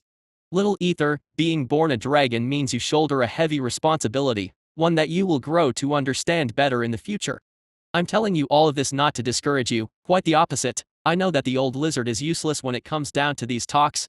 I doubt he'd ever bring this up, and your father, letting out a sigh, she continued while shaking her head, well, he's as equally useless. Heavens, I wonder where I went wrong with that child. Your mother is stubborn, but she's no fool, though I'm afraid if we leave her be, she'd shelter all of you from any sort of harm. Although she doesn't show it, she truly cares. Chuckling grandmother continue, and so that leaves me to do all the talking. Hearing her sudden cheery tone and seeing the gentle smile on her face, I couldn't help myself from smiling as well. Raising her head, grandmother glanced at the sky before speaking. Her tone came off distant and melancholic. Sometimes, I wonder how different things could be. Alas. She didn't continue as she turned her gaze towards me and spoke. I know I said a lot, but you are a smart one, little Ether. Don't be too hard on yourself, you are still young with a lot of room to grow. If the sky were to fall, you should leave that to us old lizards to carry it. As for you, don't be hasty, that's what causes mistakes. She smiled. I slowly nodded in understanding. It would be an understatement if I said I was normal after the talk with grandmother. Still, she did give me a lot to think about. Glancing at her gentle face as she looked at the sky with a soft smile, I unconsciously pursed my lips upwards. She was the first person that really took the time to talk to me. No crazy trials, no random fights. She truly made me feel at ease. Thank you, Grandma, I muttered. Chapter 119, Problems. After her sudden lecture, grandmother didn't seem to have the intention of keeping me around any longer. She glanced at me with her usual gentle smile as she sat on top of the large boulder before speaking. Well, it's about time for you to head back, little Ether. I thought you said I'm not so little anymore. I asked with a grin as I raised my head high and straightened my back. Haha, yes, not so little Ether, chuckled Grandma before adding. It was fun having someone around after so long. Don't forget to visit your grandma sometimes.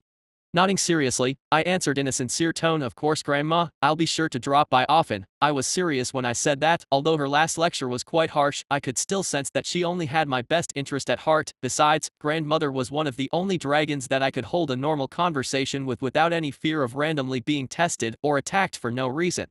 And even though he did not spend a lot of time together, I quickly found her presence growing on me. Her gentle smile and her constant cheerful demeanor was something that I would never get enough of.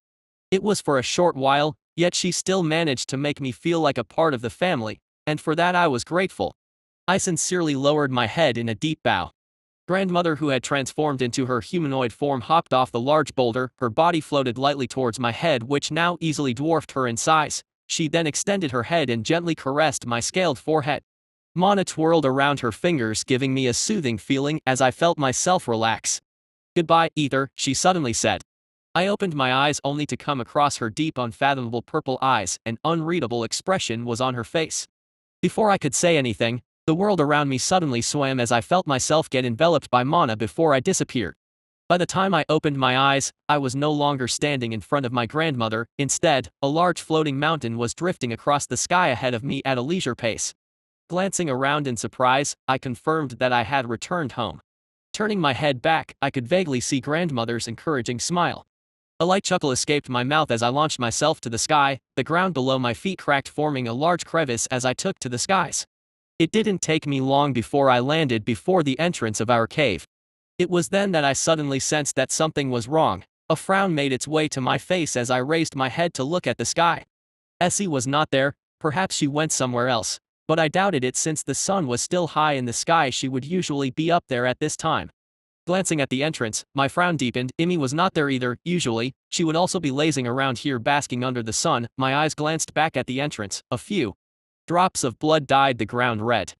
Gazing at the dark cave, my frown eased as I strode ahead. Inside, mother and father were both missing. Yet I didn't mind too much as my attention was instead drawn to my siblings, who were huddled together arguing. As I said, I will go. How dare those bastards? Growled Enos. I momentarily paused as I caught sight of his figure. This was the first time I saw him since the rite of passage, and my first thought was big. After consuming the fruit from the tree goddess causing me to grow larger, I believed that I was easily the biggest out of all of us siblings.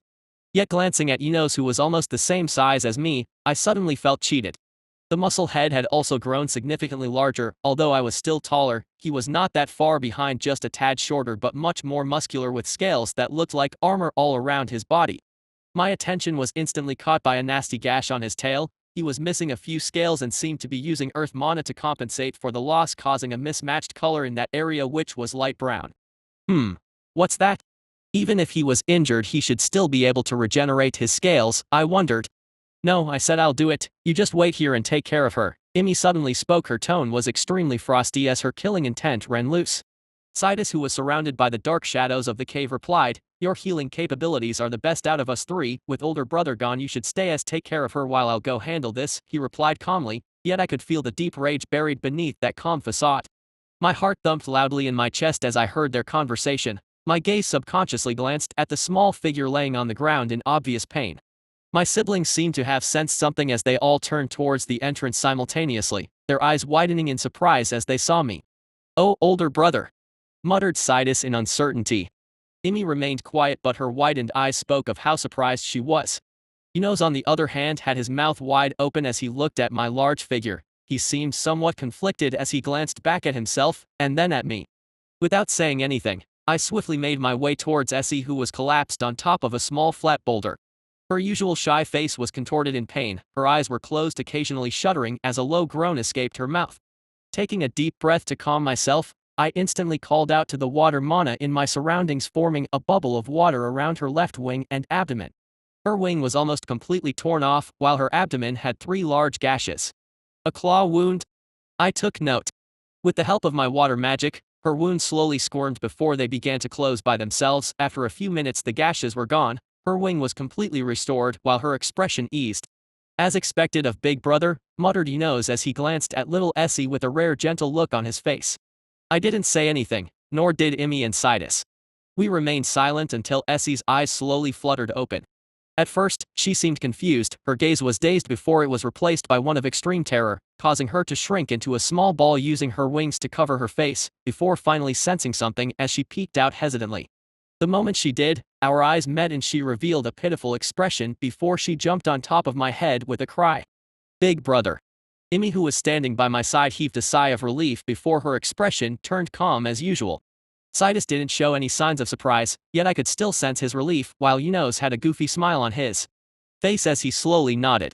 I slowly moved my palm to my head and gently patted Essie with my finger as our difference in size was now more prominent, before asking while I was barely able to rein in my bloodlust, "Who did this?" Chapter 120, The Culprit. Hearing my bloodlust-filled tone question, Yunos subconsciously lowered his head, while Ami's expression turned solemn. I was able to sense Essie visibly shivering at my query, yet she remained silent. Seeing that, I turned my attention towards the second oldest, Sidus. He didn't avoid my gaze as his figure seemed to leap out of the shadows, becoming more corporal. His expression was grave as he slowly spoke. "It was a dragon," he said, causing my frown to deepen. My first thought was that there must have been some sort of misunderstanding. A dragon did this? A dragon harmed Essie? Why would a dragon do that? I instinctively wanted to speak out when I suddenly remembered a scene in the past where my mother seemed to clash against a certain dragoness. That was all the confirmation I needed to understand that not all dragons got along with each other, and so it was understandable for one to be the culprit. An adult dragon. Although I felt it to be unlikely, I still asked hesitantly. Shaking his head, Sidus glanced at Essie, who was curled atop of my head, before replying.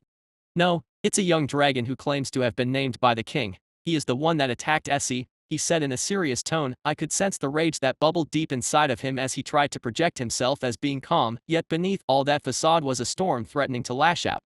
Hearing his reply, a figure instantly appeared in my mind as I spat out in rage, Ember. The only one that was arrogant enough to do such a thing could only be him. Of course, the possibility of it being All-At or Linus was still there, but with Sidus' confirmation, I was sure it was the young arrogant dragon. "You know him?" asked Sidus in surprise before a flash of understanding flickered through his eyes. Nodding, I slowly replied with a dry chuckle. "Know him? Oh, I know him all right.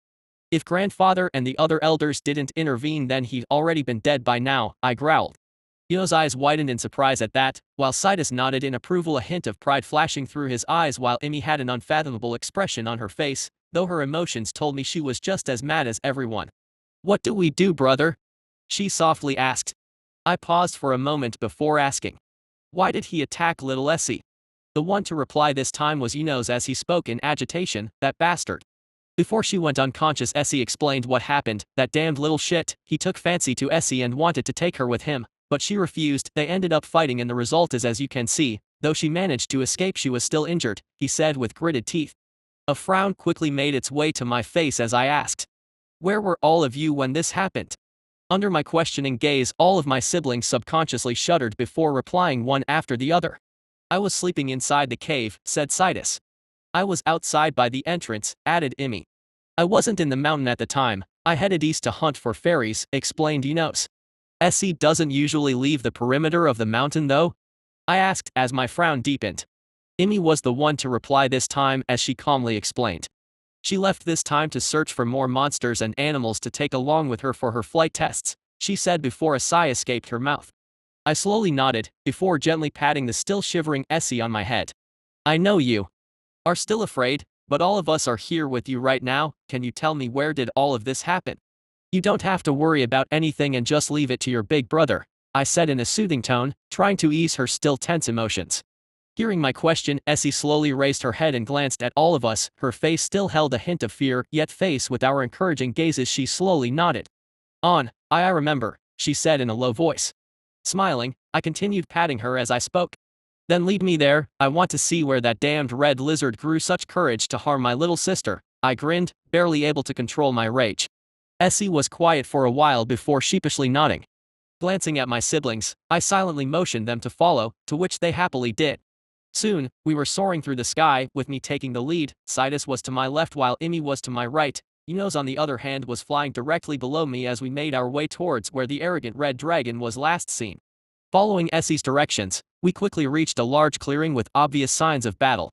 Some trees were still burning, while others appeared to have been cut down by a sharp wind blade of sorts. Various crevices were littered across the ground. I squinted my eyes as I activated my spiritual vision and glanced about. The water mana in the area was scattered and very thin, as if it had been forcefully pushed away by another element. My initial plan was to use the water elements in the air to locate Ember. Still, this red dragon was surprisingly crafty as he forcefully used his mana to cut off other elements from locking on to him. This put me in a rather difficult position. Although I now held a bit of influence over the earth element, it was still not as good as my water element, and since I was on land and not in the water, I was at a disadvantage. Well, this would have been a problem if I was alone, I thought with a chuckle as I turned to glance at Yunos, who stared back at me with a clueless expression on his face. Just as I was about to ask, Essie surprisingly took the initiative to speak. "The wind just talked to me," she said, causing me to pause as I waited for her to continue. "I can see where that mean dragon is, but he is not alone," she said. "Not alone?" asked Immy with a frown. "Is it an adult dragon?" added Citus, not hiding his concern. "TSK, so what if it's an adult dragon? They can't be forgiven," growled Yunos. Shaking her head, Essie continued slowly in a soft tone, "No, they are all younglings." Hearing that, my expression eased as I spoke with a smile. "Can you ask the wind to lead us there?" Hearing that, Essie hurriedly nodded as Yunos walked by my side before asking with a bloodthirsty grin, "Are we going for a raid, brother?" We'll see,"